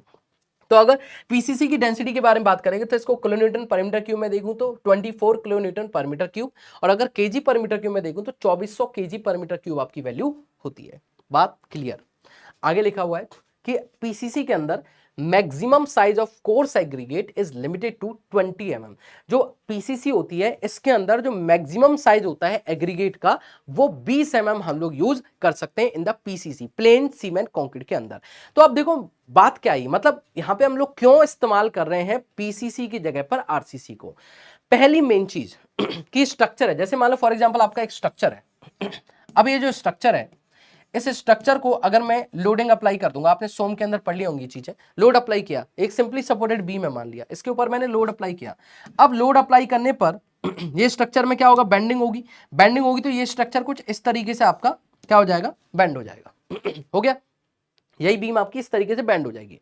अब जब ये स्ट्रक्चर आपका बेंड हुआ तो आपको एक चीज तो दिखाई दे रही है कि इस स्ट्रक्चर में ऊपर आपकी क्या आ रही है बेटा, कंप्रेशन आ रही है। दिख भी रही है आप लोगों को सिंपली अंदर की तरफ, ये जो पार्टिकल पहले आपके एकदम स्ट्रेट थे, जो प्लेन्स आपके स्ट्रेट थे, ये क्या होगा अंदर की तरफ प्रवेश करने लग गया। अब ऐसे देखो, ये कोई लोड लगाऊंगा, यहां से सपोर्टेड है तो ये बीम आपकी ऐसी तो बेंड होगी। आपने सोम के अंदर भी पढ़ लिया होगा इसको। जब सोम के अंदर इस तरीके से पढ़ा होगा, जब ये बेंड होगी तो इधर क्या आ रहा है बेटा आपके पास, इधर आ रहा है आपके पास में कंप्रेशन। मतलब ये सारे के सारे जो पार्टिकल है वो अंदर की तरफ जा रहे हैं, मतलब यहाँ पे क्या आ गया, कंप्रेशन आ गया। और नीचे वाले पार्ट में क्या हुआ, नीचे वाले पार्ट के जो पार्टिकल्स हैं वो आपके बाहर की तरफ भागना चालू कर दिए, तभी तो ऐसा हो रहा है, बाहर की तरफ खिंच रहा है आपका। देखो तो बाहर की तरफ क्या आ गया बेटा, यहाँ पे टेंशन डेवलप होगी। क्या डेवलप होगी बेटा, टेंशन डेवलप होगी बात सही है। तो यहाँ पे टेंशन डेवलप हुई, यहाँ पे कंप्रेशन डेवलप हुई, और इनके बीच में कहीं ना कहीं क्या होता है बेटा, न्यूट्रल एक्सेस तो होता ही है। क्या होता है, यहाँ पे भी होता है न्यूट्रल एक्सेस। न्यूट्रल एक्सेस क्या होता है, आपको आगे जाके तो बहुत डिटेल में एक्सप्लेनेशन करूंगा, क्योंकि ये बहुत ज्यादा जरूरी भी है आरसीसी में पढ़ने के लिए। हर एक सब्जेक्ट, हर एक चैप्टर के अंदर ही देखने को मिलेगा। फिलहाल अभी ये समझना जरूरी है कि न्यूट्रल एक्सेस क्या होती है, एक ऐसी एक्सेस जिसके ऊपर ना तो कंप्रेसिव फोर्स लगते हैं ना ही टेंसाइल फोर्स। अगर आपको नहीं पता था, सोम वगैरह नहीं पढ़ा है अभी तक, तो इसको सुन लीजिए, और अगर पढ़ा है तो आपको वैसे ही समझ में आता होगा, और नहीं पता तो कॉलेज में तो पढ़ाई होगा बेटा। तो न्यूट्रल एक्सेस क्या होती है, एक ऐसी एक्सेस, सिंपल भाषा में बता रहा हूं, एक ऐसी एक्सेस जो न्यूट्रल है, ऐसी एक्सेस जो उदासीन है, ना तो वो खुश है ना वो आपकी दुखी है। ठीक है, मतलब उदासीन एकदम, ना तो ऐसे हंस रही है ना इसे रो रही है, वो क्या एकदम ऐसे है। ठीक है, वो क्या है बेटा, that is the neutral axis. तो न्यूट्रल एक्सिस का मतलब जिस पर ना तो कंप्रेसिव फोर्स लग रहा है और ना ही टेंसाइल फोर्स लग रहा है, उसे हम लोग क्या बोलते हैं, that is known as the neutral axis. मतलब कि यहां पर मान लो कंप्रेशन आ रहा है तो इसके ऊपर ऊपर कंप्रेशन आ रहा है, इसके नीचे नीचे टेंशन आ रही है। मतलब यहां पे देखो, इसका मैं ये भी बोल सकता हूं कि एक ऐसी जगह है जहां पर कंप्रेसिव और टेंसाइल फोर्स जीरो हो जाते हैं जाके। ठीक है, तो देखो टेंसाइल फोर्स यहां पर ज्यादा था, मैक्सिमम था, घटते घटते घटते घटते सेंटर तक जाएगा तो जीरो हो जाएगा। बात सही। और जैसे आपका कंप्रेसिव फोर्स यहाँ पे सबसे ज्यादा मैक्सिमम रहेगा, तभी तो सबसे ज्यादा अंदर की तरफ यहाँ पे जा रही है, तभी तो कंप्रेशन सबसे ज्यादा यहाँ पे लग रहा है, यहाँ पे सबसे ज्यादा है। जैसे जैसे जैसे आपके न्यूट्रल एक्सिस की तरफ जाएगा तो ये कम होता जाएगा, और न्यूट्रल एक्सिस पे जाती है जीरो हो जाएगा। बात एकदम समझ में आई। अब देखो ये कंक्रीट का, मैंने मान लिया कि ये सिर्फ और सिर्फ कंक्रीट का बना हुआ है, यानी कि पीसीसी का बना हुआ है। अब पीसीसी का बना हुआ है और यहां पे कंप्रेशन और यहां पे टेंशन है, तो जब यहां पे कंप्रेशन और यहां पे टेंशन है तो देखो कंप्रेशन में तो स्ट्रांग होती है कंक्रीट, हमने अभी पढ़ा कंप्रेशन में तो कंक्रीट कैसी होती है, स्ट्रांग होती है। तो कंप्रेशन वाले जो आपके डिफॉर्मेशन या कंप्रेशन आई, इसमें कंप्रेसिव स्ट्रेसेज आए, उनको तो बड़े आसानी से झेल जाएगी कंक्रीट। लेकिन टेंशन में, टेंशन में तो कमजोर है ना। अगर टेंशन में कमजोर है कंक्रीट तो क्या होगा, इस जगह पर यहां पर आप लोगों को ये जब बाहर की तरफ खींचेगा तो एक समय जरूर ऐसा आएगा जब यहां पर एक खिंचते खिंचते खिंचते ये मटेरियल को यहां से ब्रेक कर देगा, और ब्रेक कर देगा तो यहां पे कुछ इस तरीके से क्रैक्स आपको देखने को मिलेंगे। ठीक है, अगर मैं ध्यान से आपको दिखाऊं, अगर मैं आपको ध्यान से दिखाऊं तो यहां पे क्या होगा बेटा, आपके ना कुछ इस तरीके के आपको क्रैक्स जो है देखने को मिलेंगे इस जगह पे। ऐसे बेटा कुछ क्रैक्स जो है आप लोगों को यहाँ पे देखने को मिलेंगे। मिलेंगे कि नहीं मिलेंगे, आप लोग सब बिल्कुल मिलेंगे। तो जब ऐसे क्रैक्स देखने को मिलेंगे और ये मटेरियल आपको वार्निंग देता नहीं, तो इसके ऊपर मान लो लोड ज्यादा आ गया, लोड ज्यादा आते ही क्या हुआ, स्ट्रक्चर आप लोगों का बेंड हो गया। स्ट्रक्चर बेंड हुआ तो ऊपर कंप्रेशन था, नीचे टेंशन था, तो कंप्रेशन वाला जो पार्ट था वहां पे दिक्कत हो गई। नीचे वाला पार्ट क्या था बेटा, टेंशन था। टेंशन वाला पार्ट तो क्या हो गया, कंप्रेशन में तो फिर भी झेल गया कंक्रीट, टेंशन में झेल नहीं पाया, तुरंत स्ट्रक्चर गिर जाएगा, और जो उसके नीचे रखा होगा या बैठा होगा, समझ में आई कहानी। अब जब ये कहानी आपको समझ में आ गई तो इस बात को समझ लीजिए कि इसी कारण से, क्योंकि स्ट्रक्चर जो है वो कोई वार्निंग नहीं दे रहा फेल होने से पहले, और स्ट्रक्चर जो है आप लोगों का टेंशन में वीक है, इसी कारण से तो नहीं दे रहा वार्निंग। तो हमें क्या करना पड़ेगा, हमें इसका कोई एक ऑल्टरनेटिव या इसका कोई एक सॉल्यूशन ढूंढना पड़ेगा जिससे कि इस स्ट्रक्चर को कैसा बनाया जा सके, स्ट्रॉन्ग स्ट्रक्चर बनाया जा सके। स्ट्रॉन्ग स्ट्रक्चर बनाने के लिए हमें क्या करना पड़ेगा, इसके टेंशन वाले पार्ट को स्ट्रॉन्ग बनाना पड़ेगा, और टेंशन वाला पार्ट स्ट्रॉन्ग बनते ही ये स्ट्रक्चर अब ना तो कंप्रेशन में फेल होगा ना ही टेंशन में फेल होगा, तो क्या हो जाएगा, एकदम स्ट्रक्चर आपका सेफ हो जाएगा। लेकिन अगर तब भी ये स्ट्रक्चर आप लोगों का दोनों में स्ट्रॉन्ग होने के बाद भी अगर ये फेलियर दिखा रहा है, तो इसका मतलब क्या हुआ कि इसमें कुछ ना कुछ कमी है। लेकिन वो कमी को आपको मैं अगर ध्यान से दिखाऊं, तो जब हमने टेंशन में इसको स्ट्रॉन्ग किया, तो टेंशन में स्ट्रॉन्ग एक ही मटेरियल होता है, और वो मटेरियल होते हैं बेटा डक्टाइल मटेरियल। जैसे मैंने अभी आपको लिखा कि जो ब्रिटल मटेरियल होते हैं ये आपके कंप्रेशन में स्ट्रॉन्ग और टेंशन में वीक होते हैं, लेकिन जो आप लोगों के ये जो टेंसाइल मटीरियल, सॉरी डक्टाइल जो मटेरियल होते हैं ना बेटा, ये आप लोगों के टेंशन में स्ट्रांग होते हैं। और जो डक्टाइल मटेरियल होते हैं वो ऐसे मटेरियल होते हैं जो कि स्ट्रक्चर में फेल होने से पहले वार्निंग देते हैं। जैसे कि आपका लोहे की, स्टील की रॉड, कोई एग्जांपल ले लेता हूं। जैसे आपने देखा होगा कि स्टील की रॉड है, अगर वो बाहर से इतनी ज्यादा स्ट्रांग है कि अगर किसी एक पिलर के ऊपर एक मोटे सरिये से अगर आप उस पे ऊपर अटैक करते हो, एक पिलर के ऊपर ही करना, किसी इंसान के ऊपर मत करना, तो क्या होगा बेटा, वहां पे बहुत ज्यादा एक हो सकता है वहां से वो झड़ के कंक्रीट वगैरह गिर जाए उस जगह से, इतनी स्ट्रांग होती है। लेकिन अगर मैं बोलूं कि उसको, अगर तुमसे बोलूं कि भाई इसको एक हाथ, दोनों हाथों से तोड़ के दिखाओ इसको बीचों बीच में से, तो क्या आप तोड़ पाओगे? नहीं। अच्छा, वो बैंड जरूर हो जाएगी, मतलब उसमें, क्योंकि उसके अंदर क्या है, मैं आपको आगे ही बताऊंगा कैसे बनाते हैं, टीएमटी प्रोसेस से इसको बनाते हैं, थर्मोमैकेनिकली ट्रीटेड प्रोसेस से, जो कि मटेरियल अंदर से सॉफ्ट होता है, बाहर से हार्ड होता है। लेकिन जो सरिया होता है ना, वो टूटता नहीं है, वो एक बार मुड़ जाएगा। तो जो मटेरियल पहले मुड़ रहा है, बैंड हो रहा है, लेकिन वो अभी फेल नहीं हो रहा, इसका मतलब वो फेल होने से पहले, जैसे मान लो कोई सरिया है, अब उसको तोड़ने की कोशिश करी, है ना, हमने उसके ऊपर लोड लगाया, तोड़ने की कोशिश करी, लेकिन वो तुरंत टूटा नहीं, ऐसे दो टुकड़ा में बट गया तुरंत नहीं, वो फेल होने से पहले वार्निंग दे रहा है। तो अगर हम लोग यहां पे टेंशन में स्ट्रांग बनाना चाहते हैं स्ट्रक्चर को, तो टेंशन में स्ट्रांग कौन सा स्ट्रक्चर होता है, डक्टाइल स्ट्रक्चर या डक्टाइल मटेरियल जो होते हैं वो टेंशन में कैसे होते हैं, स्ट्रांग होते हैं। तो अगर यहाँ पे टेंशन में मैंने स्ट्रक्चर में, अगर टेंशन में इसको स्ट्रांग कर दिया, इसका मतलब मैंने डक्टाइल मटेरियल प्रोवाइड करा दिया। तो डक्टाइल मटेरियल प्रोवाइड कराते ही यहां पर क्या होगा, स्ट्रक्चर में ना सिर्फ आपको वार्निंग मिलेगी, जबकि ये स्ट्रक्चर और ज्यादा मजबूत हो चुका होगा। ठीक है, तो दोनों चीजें समझ में आई कि क्यों हम ऐसा कर रहे हैं, क्योंकि हम ओवरऑल क्या चाहते हैं, आप क्या चाहते हैं अपने स्ट्रक्चर में, कि वो तुरंत गिर जाए, जैसी लोड आए तुरंत गिर गया, काम खत्म। नहीं, आप चाहते हो कि स्ट्रक्चर जब गिरने लगे तो एटलीस्ट पहले वो बैंड हो, या जिससे कि हमें पता चलेगी, जैसे क्रैक्स आ जाते हैं ना, तो हमें पता चल जाता है कि यहाँ पे कुछ कमी है भाई, इसको रिपेयर कराना पड़ेगा। सेम ऐसे ही आपको पता चल जाना चाहिए कि स्ट्रक्चर जो है इसके अंदर ना क्रैक्स आने वाले हैं, या स्ट्रक्चर आपका डैमेज होने वाला है या कोलैप्स होने वाला है। तो स्ट्रक्चर फेल होने से पहले उसमें अगर प्रॉपर इंडिकेशन या वार्निंग मिल जाती है, तो ऐसे स्ट्रक्चर को हम लोग डक्टाइल स्ट्रक्चर कहते हैं। और अगर डक्टाइल स्ट्रक्चर आप लोग समझ पा रहे हैं, तो डक्टाइल स्ट्रक्चर जो होते हैं वो ऐसे स्ट्रक्चर है जो प्रॉपर वार्निंग और इंडिकेशन देंगे। दैट्स वाई हम लोग यहां पर पीसीसी को क्या मानते हैं, एक तरीके से ऐसा मानते हैं कि इसको हम लोग कम इस्तेमाल करेंगे। अब इसकी जगह हम लोग ऐसा मटेरियल इस्तेमाल करेंगे जो कि डक्टाइल फेलियर को शो करता हो। तो आपके सामने इंट्रोड्यूस करते हैं हम लोग आरसीसी का। अब देखिए, आरसीसी के अंदर दो ही मटेरियल है।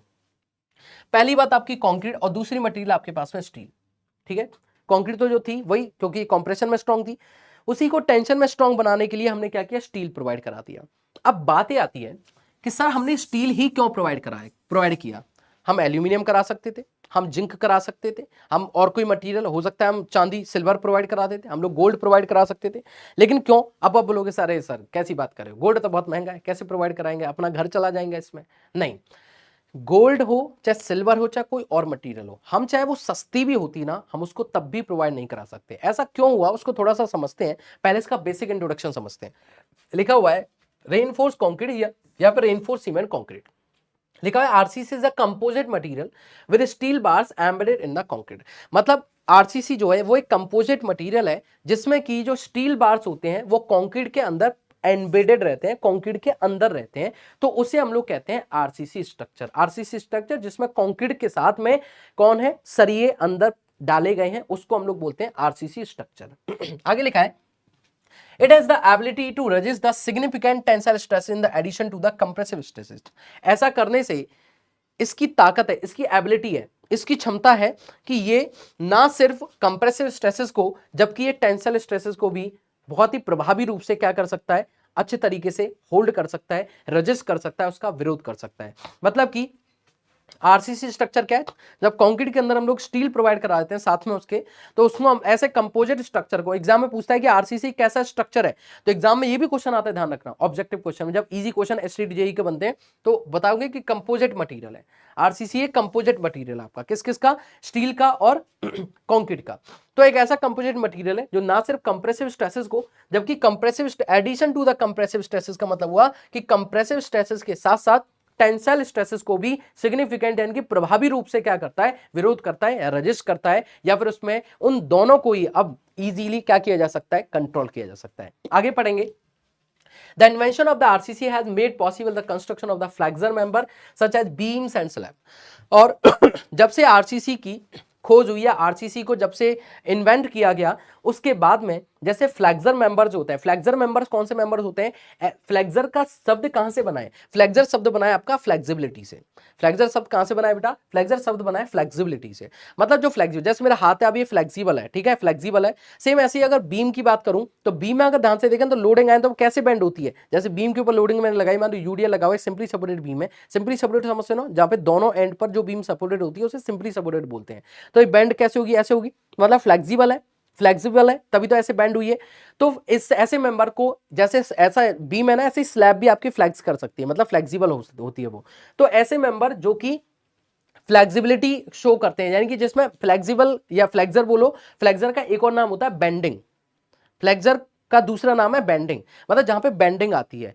तो ऐसे मेंबर को हम लोग बेंडिंग, जहां पे बेंडिंग आती है, फ्लेक्सर आता है, उनको फ्लेक्सर मेंबर कहते हैं, ठीक है। और यहाँ पे जैसे एग्जांपल क्या है इसके, बीम और स्लैब वगैरह। एक चीज और ध्यान रखिए, जो बीम है स्लैब होती है, जैसे आपके पास एक बीम है और इस बीम के ऊपर जो लोडिंग होती है ना वो हमेशा ट्रांसफर्स आती है। ट्रांसफर्स का मतलब ये हुआ कि ये आपकी लॉन्गिट्यूडनल एक्सिस है, ये जो है ना आपकी, ये हॉरिजॉन्टल एक्सिस जो है ये आपकी लॉन्गिट्यूडनल एक्सिस है, और लॉन्गिट्यूडनल एक्सिस के ठीक 90 डिग्री पर आपकी कौन सी होती है, ट्रांसफर्स एक्सिस होती है। तो इसमें जो लोड अप्लाई होते हैं ना, बीम हो चाहे स्लैब हो, इसमें लोड्स ट्रांसफर्स लोड लगते हैं। तो कोई बच्चा भूल जाए कि फ्लेक्सर मेंबर क्या होते हैं तो आपको बता दिया है, ठीक है। अब देखें आगे, जो आरसीसी का यूनिट वेट होता है वो 25 किलोन्यूटन पर मीटर क्यूब या 2500 केजी पर मीटर क्यूब होता है। जो आरसीसी का जो यूनिट वेट है वो आपका 25 किलोमीटर पर मीटर क्यूब या 2500 केजी पर मीटर क्यूब होता है, जो पीसीसी के अंदर 2400 हुआ करता था। कितना होता था, पीसीसी के अंदर 2400 हुआ करता था। चलिए थोड़ा आगे और चलते हैं। आपको मैंने यहाँ पे कुछ चीजें, जो कई सारे बच्चे जिनको थोड़ा सा फील होता है कि सर हमें बीम्स के बारे में, लोड्स के बारे में नहीं पता, तो उनको एक आइडिया मैंने दे दिया है। देखिए सबसे पहले यहीं से चालू कर देते हैं। फिक्स्ड बीम क्या होती है, एक ऐसी बीम जिसमें दोनों एंड पर जो फिक्स होती है, रिजिड है, एकदम फिक्स है, और ये फिक्स का निशान है, ठीक है। एक ऐसी बीम जो दोनों एंड पर फिक्स होती है उसे हम लोग फिक्स्ड बीम बोलते हैं। एक ऐसी बीम जो एक एंड पर फिक्स होती है और एक एंड पर फ्री होती है, ये एंड आपका फिक्स है, ये एंड आपका कैसा है, फ्री है। तो ऐसी बीम को हम लोग बोलते हैं कैंटिलीवर बीम। और एक ऐसी बीम जो कि दोनों एंड पर सपोर्टेड होती है उसे हम लोग एसएसबी, इसको सिंपली हम लोग एसएसबी शॉर्ट फॉर्म में या सिंपली सपोर्टेड बीम भी कहते हैं। क्या कहते हैं इसे हम लोग, इसे हम लोग कहते हैं एसएसबी, इसको हम लोग सिंपली सपोर्टेड बीम भी कहते हैं। क्लियर हो गया। नेक्स्ट आपके पास में देखेंगे तो नेक्स्ट आपके पास में that is continuous beam. Continuous beam ऐसी बीम होती है जो कि दो से ज्यादा सपोर्ट के ऊपर सपोर्टेड होती है, उस बीम को हम लोग कंटीन्यूअस बीम कहते हैं। तो ये चार तरीके की बीम आपको पता होनी चाहिए जनरली आरसीसी को समझने के लिए। किसी बच्चे ने अगर मान लीजिए सोम नहीं भी पढ़ा है, सोम स्ट्रेंथ ऑफ मटेरियल नहीं भी पढ़ा, तो मेरी क्लास के अंदर आपको 1% भी दिक्कत आने वाली नहीं है। तो यहां पे मैंने बोला कि जो ये, अब देखो लोड की बात करूंगा, तो मान लीजिए ये आपका एक लोड है, अब इसको लोड को मैं उठा के फॉर एग्जांपल इस पे रख देता हूं, तो ये आपका क्या कहलाएगा, पॉइंट लोड। जो एक पॉइंट लोड बोलते हैं या इसको हम लोग क्या बोलते हैं, that is known as a concentrically loaded, concentrated loaded load बोल सकते हैं। यानी कि एक कॉन्सेंट्रेट कर रहा है, एक सेंटर के ऊपर लगता है, तो उसको कॉन्सेंट्रेटेड लोड भी कहते हैं, या फिर इसको हम लोग पॉइंट लोड भी कहते हैं, ठीक है। तो पॉइंट लोड आपके समझ में आ गया, तो ये पॉइंट लोड है आपका, that is point load, okay, जो कि एक पर्टिकुलर पॉइंट के ऊपर लगेगा, उसको पॉइंट लोड कहेंगे। दूसरा पॉइंट हम लोग अगर देखें, मान लीजिए ये यूडीएल है, यूडीएल का हुआ कैसे लगेगा, यूडीएल मान लो यूडीएल आप किसी भी बीम के ऊपर लगा सकते हो, या तो यूडीएल इस तरीके से दिखाया जाता है, या फिर यूडीएल को आपको इस तरीके से दिखाया जाता है, जैसे यहाँ पे दिखाता हूं मैं, या फिर यूडीएल को कुछ ऐसे दिखाया जाता है, दिस इज यूडीएल। इसको चाहे तो आप कई जगह पे इसको ऐसे बांध दिया जाता है इनकी ऊपर से इसको, तो ऐसे भी प्रोवाइड करा सकते हैं यूडीएल को, और ऐसे भी प्रोवाइड करा सकते हैं, ठीक है। तो यूडीएल आपका क्या होता है, यूडीएल का मतलब होता है यूनिफॉर्मली डिस्ट्रीब्यूटेड लोड, मतलब जो पर मीटर लेंथ पर यूनिफॉर्मली डिस्ट्रीब्यूटेड लोड का मतलब होता है कि पर मीटर लोड पर, जैसे फॉर एग्जांपल इसको कैसे रिप्रेजेंट करते हैं भी आपको बताता हूं। यूडीएल को देखो, इसको हम लोग रिप्रेजेंट करते हैं किसके अंदर, किलो न्यूटन के अंदर। इसको लिख देते हैं, इसको हम लोग ना क्या करते हैं, इसको हम लोग किलो न्यूटन के अंदर रिप्रेजेंट करते हैं, किलो न्यूटन या न्यूटन के अंदर, किलो न्यूटन या न्यूटन के अंदर। इसको हम लोग करते हैं किलो न्यूटन पर मीटर के अंदर इसको रिप्रेजेंट करते हैं, या न्यूटन पर मीटर के अंदर इसको रिप्रेजेंट, न्यूटन पर एमएम के अंदर भी जनरली मीटर के अंदर ही रिप्रेजेंट करते हैं, और इसको भी हम लोग किलो न्यूटन पर मीटर के अंदर ही हम लोग इसको रिप्रेजेंट करते हैं। ठीक है, तो एक बात आपको समझ में आई कि जैसे किलोमीटर पर मीटर का मतलब ये हुआ कि जैसे मान लो फॉर एग्जांपल ये आप लोगों का 10 मीटर का है, कितने का, 10 मीटर का है, और किलो डेसिमल लिखा हुआ है 10 किलोमीटर पर मीटर। तो इसका मतलब ये हुआ कि मान लो ये आपका 10 किलोमीटर का था, 10 मीटर का आपके पास में स्पेन था, 10 मीटर का, तो आपके पास में क्या हुआ, जैसे लिखा हुआ ना 10 किलो न्यूटन पर मीटर। तो अगर मुझे निकालना है कि इस पर टोटल लोड कितना अप्लाई हुआ, तो देखो 1 मीटर पे कितना था, 10 किलो न्यूटन, तो 10 मीटर पे कितना होगा, तो 10 मीटर पे हो जाएगा 10 into 10 metre into 10 kilonewton पर मीटर। तो मीटर से मीटर कैंसिल हो गया, फाइनली आपका 100 किलो न्यूटन टोटल लोड लग रहा होगा। इसका मतलब आपको समझ में आया कि 1 मीटर के ऊपर 10 किलो न्यूटन लगा हुआ है। कितना लगा हुआ है, 1 मीटर के ऊपर 10 किलो न्यूटन लगा हुआ है। 2 मीटर के ऊपर 20 हो गया, 3 मीटर के ऊपर 30 हो गया, 4 मीटर के ऊपर 40 हो गया। मतलब सिंपली भाषा में बात करूं तो पर मीटर अगर देखा जाए तो इक्वल लोड लग रहा है, पर मीटर पर आपके पास बराबर लोड यहां पे अप्लाई हो रहा है, और इसलिए हम इसको बोल रहे हैं that is known as the UDL, uniformly distributed load. इसको किलोमीटर पर मीटर में देखते हैं। एक होता है यूवीएल, जिससे आपको कोई लेना देना नहीं होगा, यूनिफॉर्मली डिस्ट्रीब्यूटेड लोड या यूनिफॉर्मली वेरिंग लोड। मतलब ये धीरे धीरे यूनिफॉर्मली क्या होता है, बढ़ता रहता है। ये लोड की वैल्यू आपकी इंटेंसिटी जो है, जैसे यहाँ पे तो फिक्स है, यहाँ पे एक पॉइंट पे लग रही है, यहाँ पे हर जगह पे पर मीटर पे इक्वल है, और यहाँ पे वैल्यू आपकी ग्रेजुअली बढ़ती रहती है या घटती रहती है, बोल सकते हैं। इसको बोलते हैं uniformly varying load, UVL. Got it. तो ये टाइप ऑफ बीम्स और टाइप ऑफ लोड्स मैंने आपको इसलिए बता दी ताकि अगर आपको मैं कहीं भी आगे एसएसबी बोलूं या कैंटिलीवर बीम बोलूं, फिक्स बीम बोलूं, कंटीन्यूअस बीम बोलूं, या यूडीएल बोलूं, यूवीएल बोलूं, या पॉइंट लोड बोलूं, कॉन्सेंट्रेटेड लोड बोलूं, कुछ भी बोलूं, तो आपको एक बार में समझ में आ जाना चाहिए कि हम किसके बारे में बात कर रहे हैं। तो मेरा काम है बेटा आप लोगों के दिमाग में एकदम चीजों को क्रिस्टल क्लियर समझाना। ठीक है, तो अब आपको ये बात समझ में आई। अगर मैं स्टार्टिंग से थोड़ा सा देखूं तो सबसे पहले आपके पास स्ट्रक्चर के कुछ बेसिक फंडामेंटल जो हम लोग पढ़ेंगे, लोड कैसे डिस्ट्रीब्यूट होता है आपके पास, और इसकी खोज किसने करी, आरसीसी की। फिर आपको बात जोसेफ मोइनर, जोसेफ स्मिटन, उसके बाद में फ्रैंकोइस कोइजेन, जोसेफ एस्पिरिन, इनका पूरा इंट्रोडक्शन दिया। फिर पीसीसी के बारे में बेसिक इंट्रोडक्शन, इसके एडवांटेज डिसएडवांटेज। फिर आरसीसी के बारे में आपको बताया, इसके एडवांटेज और डिसएडवांटेज जनरली हम लोग देखते हैं। ठीक है, अब आगे आपका चल रहा है यहाँ पे थोड़ा इसको भी समझते हैं। जो हमने पढ़ा अभी तक उसका बेसिक कंडीशन बता रहा हूँ कि देखो कंक्रीट में जनरली क्या हुआ, सीमेंट है, सैंड है, कोर्स एग्रीगेट, वाटर और एडमिक्सचर, ये सारे मटेरियल डाले जाते हैं।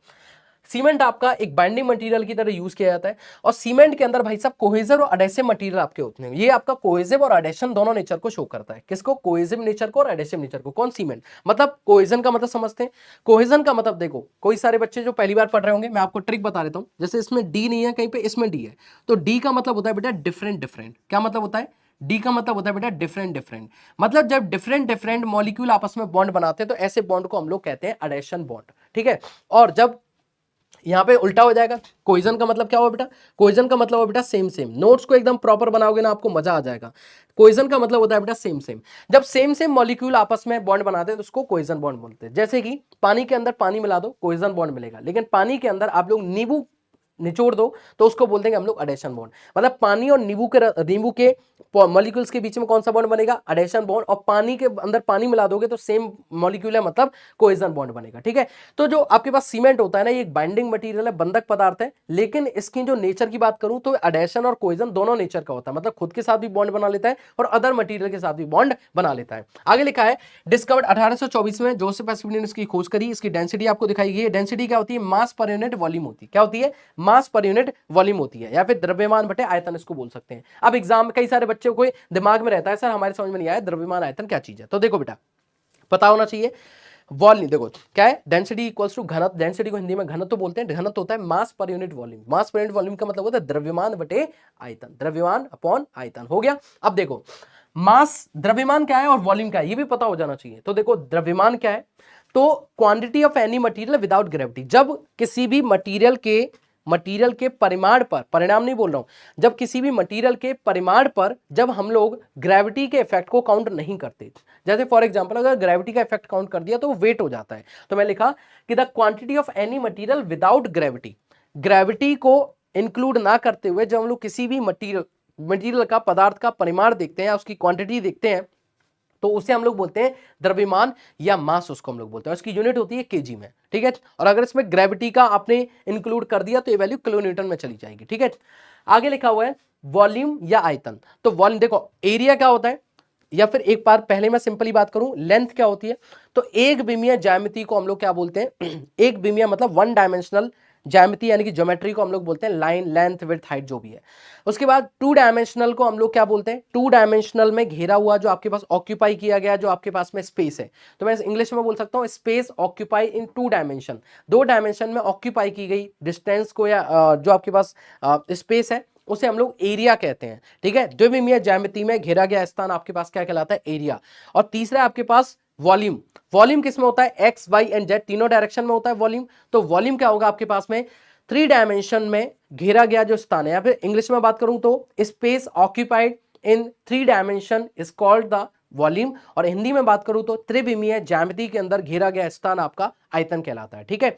तो सिंपली समझ में आया भाई, थ्री डायमेंशन में घेरा गया स्थान आपका वॉल्यूम कहलाएगा, आयतन कहलाएगा, और इसकी जो यूनिट होती है वो मीटर क्यूब होती है। तो आपको बहुत और क्लियरली मैंने आपको समझा दिया कि क्या आपके पास कंडीशन यहाँ पे चलेंगी। चलिए सर थोड़ा सा आगे चलते हैं और इसको समझने की कोशिश करते हैं कि क्या कंडीशन आपके यहाँ पे चल रही है। देखिए जैसे आप समझना इस चीज को, और अगर ये समझ लिया ना तो आपको सब कुछ समझ में आ जाएगा। देखिए बेटा, एक बार मैंने कहा कि कंक्रीट आपके पास में ब्रिटल, अब सब कुछ वही है जो मैंने आपको अभी बताया था, लेकिन इसको थोड़ा और अच्छे से एक्सप्लेन करूंगा तो आगे मेरे को आरसीसी को समझाना और बेहद आसान हो जाएगा। जैसे मैंने आपको बताया कि पीसीसी यानी कि कंक्रीट के बारे में बात कर रहा हूं, ये एक ब्रिटल फेलियर को शो करता है, ठीक है। और जो आपके पास आरसीसी होता है ना, ये डक्टाइल फेलियर को शो करता है। देखो पीसीसी आपके ब्रिटल फेलियर को शो करता है, और जो आरसीसी है ये आपके डक्टाइल फेलियर को शो करता है, ठीक है। यहां पे लिखा है पहले पीसीसी के बारे में कि पीसीसी में सिर्फ क्या चीज है, मतलब पीसीसी का मतलब कंक्रीट, सही बात। और कंपैरेटिवली देखी चीजों को, पीसीसी का मतलब है कंक्रीट, आरसीसी का मतलब है कंक्रीट प्लस स्टील दोनों। ये ब्रिटल फेलियर को शो करता है और ये डक्टाइल फेलियर को शो करता है। ये आप लोगों का कंप्रेशन में स्ट्रांग है लेकिन टेंशन में वीक है। क्या है, कंप्रेशन में स्ट्रांग है लेकिन टेंशन में वीक है। लेकिन अगर मैं इसकी बात करूंगा तो ये आपका टेंशन में स्ट्रांग हो जाता है। तो यहाँ पे जो कमी थी वो यहाँ पे पूरी कर दी गई, है ना। अब अच्छा दिमाग में तुम्हारे भी आएगा कि सर क्या ये कंप्रेशन में वीक होता है, नहीं, ये कंप्रेशन में भी स्ट्रांग होता है। जो स्टील है वो कंप्रेशन में भी स्ट्रांग होती है, टेंशन में भी स्ट्रांग होती है, लेकिन ये शियर में कमजोर होती है। इस बात को ध्यान रखिएगा, ठीक है। चलो आगे बढ़ते हैं। अब यहाँ पे जैसे दिखाया गया कि मान लीजिए एक बीम है, अब इस बीम के ऊपर क्या किया गया, इस बीम, ये किसकी बनी हुई है, ये बीम सिर्फ और सिर्फ कंक्रीट की बनी हुई है, और इस कंक्रीट की बीम का ये न्यूट्रल एक्सिस जो कि इसके सीजी से होकर के जा रहा है, इसके ऊपर एक लोड अप्लाई किया गया। अब ये लोड कैसा है बेटा, यूडीएल लोड है, सब कुछ आपको बता दिया। ये एक यूडीएल लोड इस पे अप्लाई किया गया जो कि W किलोन्यूटन पर मीटर की वैल्यू का है। किसका, W किलोन्यूटन पर मीटर की वैल्यू का एक यूडीएल मैंने यहाँ पे अप्लाई किया। और जब इस यूडीएल की वैल्यू को जब मैंने यहाँ पे क्या किया, इस जगह पे मैंने इसको लोड लगाया, तो यहाँ पे ये जो आपका बीम है ना, ये डिफ्लेक्ट हो गया। क्या हो गया, ये जो बीम है आपका, ये बीम आपका डिफ्लेक्ट हो गया। और जब ये बीम आपका डिफ्लेक्ट हुआ ठीक है, तो यहाँ पे क्या हुआ, ऊपर वाले पार्ट में कंप्रेशन, मैंने आपको बताया था ऊपर वाले पार्ट में क्या आ रहा है यहाँ पे, क्योंकि हम लोग देख रहे हैं ये जो पार्टिकल्स हैं आपके अंदर की तरफ जा रहे हैं, तो यहाँ पे क्या होगा, ये जो पार्ट है आपके यहाँ पे कंप्रेस हो रहा है। क्या हो रहा है, यहाँ पे कंप्रेस हो रहा है, अंदर की तरफ आपका ये कंप्रेस हो रहा है, तो यहाँ पे कंप्रेशन आ गया।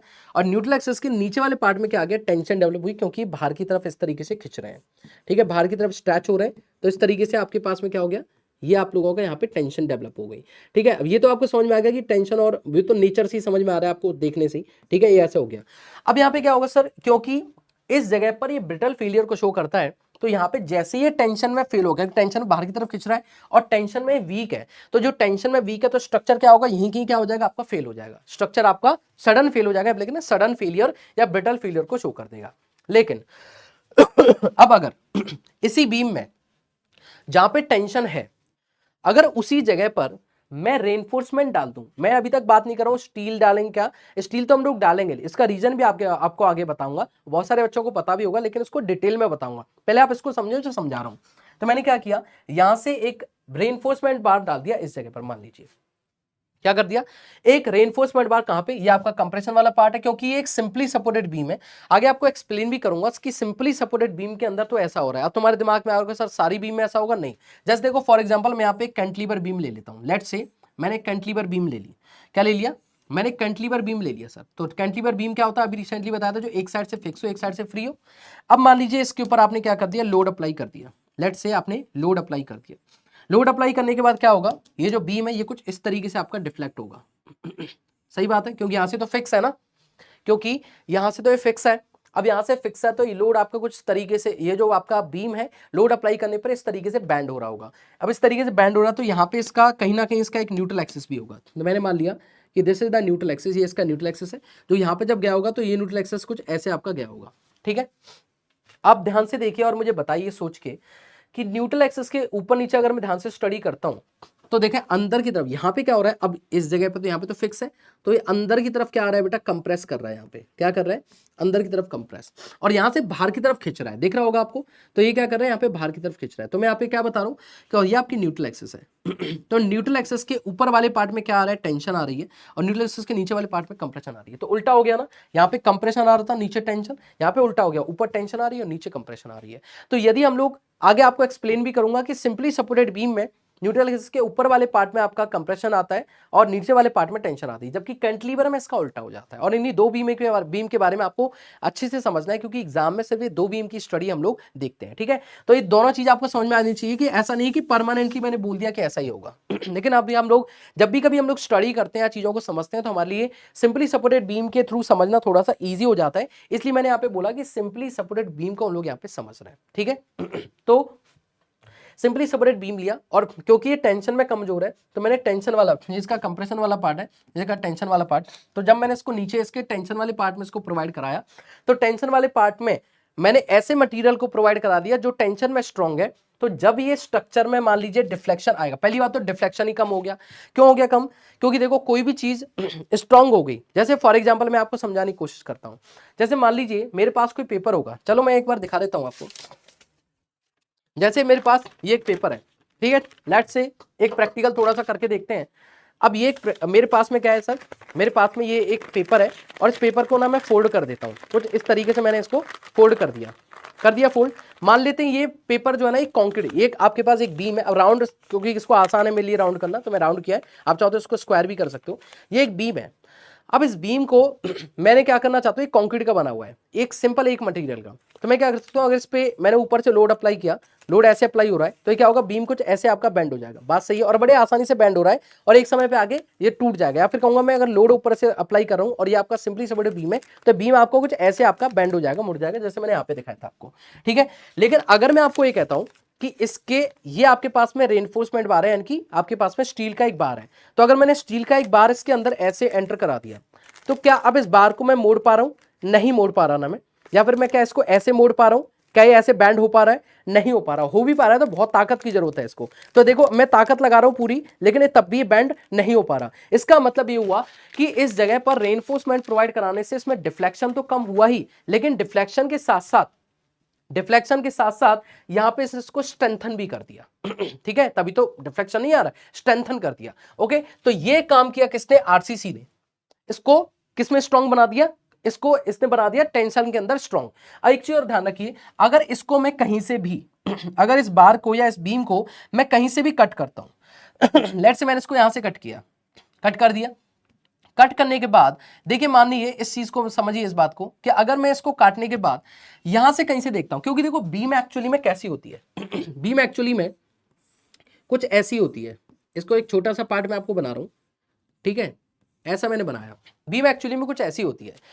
अगर इस बीम को मैं कहीं से भी काट रहा हूं, कहीं से भी काट रहा हूं, मान लीजिए मैंने इसको काटा या फिर यहीं से काटी, या काटो भी मत डायरेक्टली, आप लोग ना, आपकी आंख यहां पर है, आपकी आंख मान लीजिए कहां पर है बेटा, यहां पर आपकी आंख है, ठीक है, और आप इसको यहां से देख रहे हो, तो आपको क्या दिखेगा, इसका क्रॉस सेक्शन दिखाई देगा ये वाला हिस्सा, सिर्फ आपको ये वाला हिस्सा आपको दिखाई देगा, बात सही है। तो इसी को हम लोग क्या बोलते हैं, that is the cross section of beam. ये क्या है बेटा, ये आपके पास बीम का ना क्रॉस सेक्शन है, क्या है बेटा, ये हमेशा मैं आप लोग अभी जब भी जितनी बात करूंगा ना, मैं सिर्फ और सिर्फ क्रॉस सेक्शन के बारे में बात करूंगा, इस पूरी कंप्लीट आपके पास जो चैप्टर है इसके अंदर। तो ये क्या है, this is the cross section of the beam. Okay, और चाहे तो आप इसको ऐसे देख सकते हो, ठीक है, ये 3D में मैंने आपको दिखा दिया, यहां से देखने पर ऐसा दिखाई देगा, गॉट इट, क्लियर है, एकदम सही बात है। ठीक है, अब एक चीज और समझने की कोशिश करें, यहां पे मैंने अब क्या किया, इस जगह पे मान लीजिए मैंने एक सरिया प्रोवाइड कराया, ये ब्लू कलर के सरिया मैंने ऐसे प्रोवाइड कराया यहाँ पे। अब लेकिन एक सरिया नहीं है, देखो एक सरिया है, इसके पीछे एक और सरिया यहाँ पे ऐसे रखा हुआ है। अब दिखा रहा हूं मैं, एक्चुअली में इसके पीछे रखा हुआ है जस्ट, तो वो दिखेगा नहीं, ठीक है। मान लो 3 सरिये हैं, लेकिन ये एक्चुअली 2D में नहीं रखे हुए हैं, ये एक के पीछे एक के पीछे एक रखे हुए हैं। जैसे यहाँ पे है ना, एक बार है ना, इसके पीछे एक और रखा हुआ है, इसके पीछे एक और रखा हुआ है, 4 रखे हुए हैं मान लो। तो जब मैं इसको यहां से देखूंगा, तो एक्चुअली में जब मैं यहां से देखूंगा इसको, तो ये जो बार्स हैं आपके, जो कि न्यूट्रल एक्सिस के नीचे हैं, ये बार्स ऐसे ही तो दिखाई देंगे आपके। तो ये आपके पास में क्या हुआ, इस क्रॉस सेक्शन की मैंने डिटेलिंग आपको समझाई है, ठीक है। तो अब आपको एक बात समझ में आ गई होगी, वो क्या बात है कि सर जो रेनफोर्समेंट बार है ना आपका, वो रेनफोर्समेंट बार जो है आपका, उसको प्रोवाइड कराने से या रेनफोर्समेंट प्रोवाइड कराने से क्या हुआ, हमारा जो सेक्शन है वो डक्टाइल फेलियर को शो करना चालू कर दिया। क्यों? क्योंकि वहां पे आपके पास एक ऐसा मटेरियल डाला गया टेंशन के अंदर, जो कि टेंशन में स्ट्रॉन्ग था, और टेंशन में स्ट्रॉन्ग डक्टाइल मटेरियल होते हैं, ठीक है। चलिए आगे बढ़ते हैं थोड़ा सा, और कॉन्सेप्ट को थोड़ा और स्ट्रॉन्ग करते हैं। आगे एक बात और लिखी हुई है कि क्यों हमने स्टील को ही डाला, स्टील को ही हमने क्यों डाला, उसके बारे में थोड़ी सी बात कर लेते हैं, ठीक है। ये चीज भी तो जरूरी है कि स्टील को ही हमने क्यों प्रोवाइड किया, वो डाल देते हैं। फिर उसके बाद हम लोग नेक्स्ट लेक्चर में शुरुआत करेंगे इसके बेसिक फिलॉसफी और थ्योरी के बारे में। देखिए समझें इस बात को, और दिमाग लगाइए थोड़ा सा, और समझिए इस बात को मैं क्या बोलना चाह रहा हूं। हमने बोला कि why we use steel only in the reinforcement, हम लोग रेनफोर्समेंट में स्टील का ही इस्तेमाल क्यों कर रहे हैं, इसके बारे में भी जानना आपको जरूरी है, ठीक है। मैंने कुछ यहाँ पे अल्फा यानी कि थर्मल एक्सपेंशन कॉफिशिएंट, ऊष्मा प्रसारीय गुणांक के बारे में बात करी है। थर्मल एक्सपेंशन होता क्या है, थर्मल एक्सपेंशन होता है आपके पास में अल्फा को अगर मैं बोलूं अल्फा क्या चीज है, तो अल्फा आपके पास में यहाँ पे लिख सकता हूं मैं, दैट अल्फा इज द ऊष्मा प्रसारीय गुणांक। ऊष्मा, इसको हिंदी में बोल सकते हैं ऊष्मा प्रसारीय गुणांक, इसको हम लोग हिंदी में बोल सकते हैं, ठीक है। ऊष्मा प्रसारीय गुणांक, इसको हम लोग हिंदी में भी बोल सकते हैं, गॉट इट। तो यहाँ पे मैंने आपको ये बोला कि भाई एक सोम के अंदर आपने कॉन्सेप्ट पढ़ा होगा, स्ट्रेन आप लोग जानते हैं, कि हम लोग ये बताना चाहते हैं कि स्टील को ही हमने क्यों यूज करा, ठीक है। तो यहाँ पे स्ट्रेन की कुछ वैल्यूज लिखी हुई है, जैसे change in length upon original length, क्या लिखा हुआ है, change in length upon original length, आपके पास में एक वैल्यू, ये आपने पढ़ा होगा स्ट्रेन की वैल्यू होती है। इसको अगर ध्यान से और देखूं तो स्ट्रेन को हम लोग विकृति इसको बोल देते हैं, एप्सिलॉन से शो करते हैं, चेंज इन लेंथ को डेल एल से, और इसको एल से। लेट्स से फॉर एग्जांपल, इसको समझाने के लिए मैं आपको बताता हूं। जैसे फॉर एग्जांपल स्ट्रेन का मतलब ये हुआ कि मान लीजिए आपके पास में ये एक, आपके पास में क्या शाफ्ट है, क्या है आपके पास एक शाफ्ट है, और इस शाफ्ट की जो लेंथ है आपके पास, इस शाफ्ट की जो लेंथ है वो आपके पास मान लीजिए एल लेंथ है। कितनी है? L length, L is the original length, got it. और यहां से फिक्स्ड है। अब यहां से जब ये फिक्स्ड है, और इसको मैंने क्या किया, इसको मैंने एक पी लोड से यहां पे खींचा, क्या किया, पी लोड से मैंने इसको यहां पे खींचा। पी लोड से खींचने पर अगर यही वैल्यू आपकी यहां से बढ़ के आगे, ये कुछ इस तरीके से यहां तक खिंच के आ जाती है, ठीक है, खिंच के आ गई, तो इसमें यहां से यहां तक जो डिस्टेंस आई ना, वो आपकी आ गई डेल एल। कितनी आ गई? Del L. तो इसको खींचने पर क्या हुआ, इसके अंदर ये जो आपके पास में जो आपके पास शाफ्ट है, ये एक्सपैंड कर गई, ये आपकी खिंच गई बाहर की तरफ। जब ये खिंच गई बाहर की तरफ, तो इसका मतलब इसकी डेल एल लेंथ बढ़ गई मान लीजिए। तो इसलिए हमने बोला कि स्ट्रेन का मतलब ये है कि ओरिजिनल लेंथ के रिस्पेक्ट में इसकी लेंथ में कितना चेंज आया। तो ओरिजिनल लेंथ के रिस्पेक्ट में इसकी लेंथ में डेल एल चेंज आया, इसलिए हम इसको बोलते हैं क्या, स्ट्रेन। अब स्ट्रेन जो होता है एक यूनिटलेस क्वांटिटी है। कैसे? क्योंकि सर मान लो आपके पास लेंथ जो है वो मीटर में है, और डेल एल भी आपके पास मीटर या दोनों एमएम में, अगर एक मीटर में एक एमएम में, या तो इसका एमएम को मीटर में भी चेंज कर सकते हो, और मीटर अपॉन मीटर जब आप करोगे तो आपके पास ये दोनों वैल्यू कैंसिल हो जाएंगी, फाइनली ये आपकी यूनिटलेस कहलाएगी, ना तो इसकी कोई डायमेंशन होगी ना इसकी कोई यूनिट होगी, गॉट इट। एल क्या है इस जगह पे, अब देखो ऐसे ही सेम जब आपने स्ट्रेन को पढ़ लिया, तो स्ट्रेन को पढ़ते टाइम ही आप लोग वहां पर थर्मल स्ट्रेसेस के बारे में जरूर पढ़ते होंगे, जब आप लोग स्ट्रेंथ ऑफ मटेरियल पढ़ रहे हैं। तो स्ट्रेंथ ऑफ मटेरियल में जब आप लोग थर्मल एक्सपेंशन के बारे में बात करते हैं, तो थर्मल एक्सपेंशन में लिखा हुआ है del L equals to L alpha delta T, ये इक्वेशन है। यहां पे लिखा हुआ है एल का मतलब length of the beam, X alpha का मतलब थर्मल एक्सपेंशन कोफिशिएंट या ऊष्मा प्रसारीय गुणांक, और डेल टी का मतलब है चेंज इन टेम्परेचर, क्या है, टेम्परेचर में बदलाव। अब ये बोला गया, मान लीजिए फॉर एग्जांपल अब यहाँ पे कुछ मटेरियल दी गए, जैसे अल्फा ऑफ कंक्रीट का 11 इंटू 10⁻⁻6 लगभग, अल्फा स्टील 12 इंटू 10⁻⁻6, कॉपर की 17, फिर एल्यूमिनियम का 23 के समथिंग लिख दिया। तो ये चार एक मटेरियल का आपके पास वैल्यू लिखी हुई है। ध्यान से देखें, कंक्रीट तो हमारे पास है ही स्ट्रक्चर के अंदर, उसके साथ हमें कोई एक मटेरियल को चूज करना है। फॉर एग्जांपल मैंने 3 मटेरियल दिया आपको चूज करने के लिए, 3 मटेरियल आप चूज करिए, आपने रैंडमली ये चूज कर लिया एल्यूमिनियम, या आपने किसी ने कॉपर चूज कर लिया, किसी ने स्टील चूज कर लिया। अब एक बात समझिए, एक बात मुझे बताएं कि मान लो मैं पानी है एक, तो पानी और एक और मटेरियल है, जैसे फॉर एग्जांपल शहद रख देता हूं या कोई भी एक मटेरियल रख देता हूं, मैं दोनों मटेरियल को एक साथ जलाता हूं सेम टेम्परेचर पे, तो क्या दोनों, या दूध को रख दो और पानी को रख दो, क्या दोनों मटेरियल सेम टेम्परेचर पर क्या वो उफनते हैं या उबलते हैं सेम टेम्परेचर पर? नहीं, दोनों अलग अलग टेम्परेचर पे क्या करेंगे, वो ऊपर उठेंगे, मतलब उसमें एक्सपेंड, देखो ना दूध जो होता है वो उफनना चालू कर देता है, ऊपर तक आ जाता है, और पानी ऐसा नहीं करता। तो दोनों मटेरियल का थर्मल एक्सपेंशन कोएफिशिएंट अलग अलग है, मतलब कि ऊष्मा प्रसारीय गुणांक अलग अलग है। फॉर एग्जाम्पल मैंने क्या किया, ये एक मटीरियल है, इस मटीरियल में एक कॉपर था और एक कॉन्क्रीट थी, मैंने कॉन्क्रीट और कॉपर को डाल दिया कॉन्क्रीट और कॉपर को। यहाँ पे थर्मल जो थर्मल स्ट्रेसेस है वो है एल अल्फा डेल्टा टी। मान लिया मैंने क्या डाल दिया, पता है, एक थर्मल स्ट्रेसेस को मैंने डाल दिया। अब मतलब सॉरी, दो मटेरियल को मैंने एक साथ आपस में मटेरियल को मिक्स करके एक मैंने एक ब्लॉक बना लिया, ठीक है। मटेरियल को मिक्स किया, एक बॉडी है आपके पास जिसमें कॉपर भी है और आपके पास कॉन्क्रीट भी है। अब इसको आपने गर्म किया तो आपने देखा, देखो कंक्रीट का थर्मल एक्सपेंशन कोएफिशिएंट कितना है, 11 × 10⁻⁻6 पर डिग्री सेल्सियस, और कॉपर का कितना है, 17 × 10⁻⁻6 पर डिग्री सेल्सियस। दोनों का थर्मल एक्सपेंशन कोएफिशिएंट बहुत अलग अलग है अलग अलग है।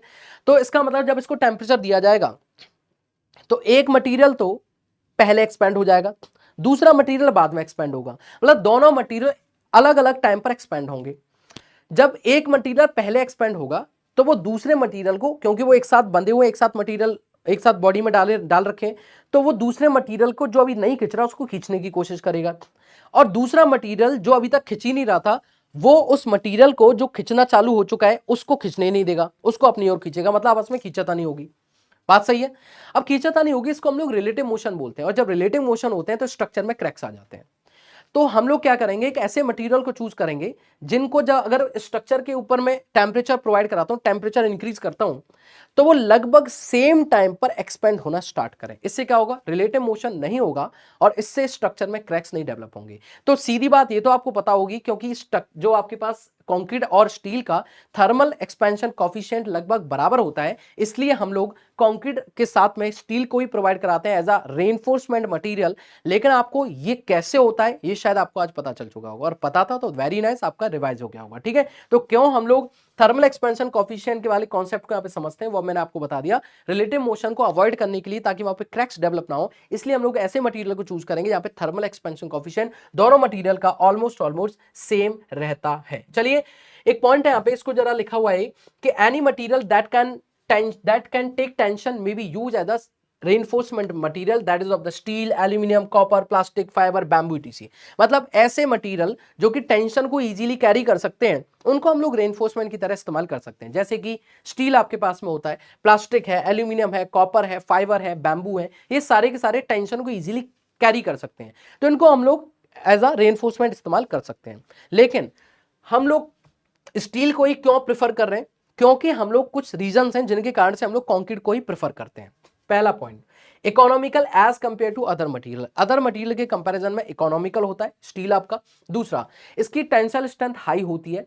और नेक्स्ट, जो थर्मल एक्सपेंशन कोएफिशिएंट होता है वो कंक्रीट के थर्मल एक्सपेंशन कोएफिशिएंट के लगभग बराबर होता है। एक चीज आपको दिमाग में रखनी चाहिए, एग्जाम में अगर कोई एक रीजन पूछता तो सबको पता है, लेकिन 3 रीजन पूछे तो आप लोगों को पता होंगे, ठीक है। और हम लोग बता सकते हैं कि और कौन कौन से मटेरियल हैं जो कि टेंशन को कैरी करते हैं, वो भी आपको मैंने बता दिया। तो नोट्स आप लोगों के बहुत ही बेहतरीन बनेंगे, ठीक है। तो आई थिंक आज वाले लेक्चर के अंदर हम लोग इतना ही पढ़ेंगे। नेक्स्ट वाला जो लेक्चर आपका होगा ना, उसमें हम लोग कुछ और बेहतरीन पढ़ने की कोशिश करेंगे, और वो आप लोगों के लिए काफी एकदम एनर्जी बूस्टिंग होगा। और ये वाला लेक्चर आप लोगों को डेफिनेटली पसंद आया होगा। हम लोग आरसीसी के बेसिक फंडामेंटल को समझ रहे हैं। जब हम लोग बीम डिजाइनिंग को शुरू करेंगे ना, वहां पे सब कुछ एकदम प्रॉपर लिख के एकदम हाथ से सजा के हैंडराइटिंग में एक एक चीज को एक्सप्लेन करूंगा। देखो जहां पे आवश्यकता है लिखने की वहीं हम लोग लिखेंगे, तो हमारे लिए एक ज्यादा अच्छा कंटेंट, जैसे यहाँ पे आपके पास कंटेंट था, अब मैंने इसको लिखता तो मेरा लिखने में भी टाइम जा रहा था और मैं इसको एक्सप्लेन उतना नहीं कर पाता, लेकिन अभी अगर मैं फिलहाल बात करूंगा तो मैं आपको बहुत ही फैबुलस एक्सप्लेनेशन दे रहा हूं, और लिखा हुआ कंटेंट आप लोगों को नोट्स बनाने में जरूर मदद कर रहा होगा, ठीक है। तो चलिए मिलेंगे हम लोग एक नेक्स्ट क्लास के अंदर। Till then take care, thank you so much, all the best.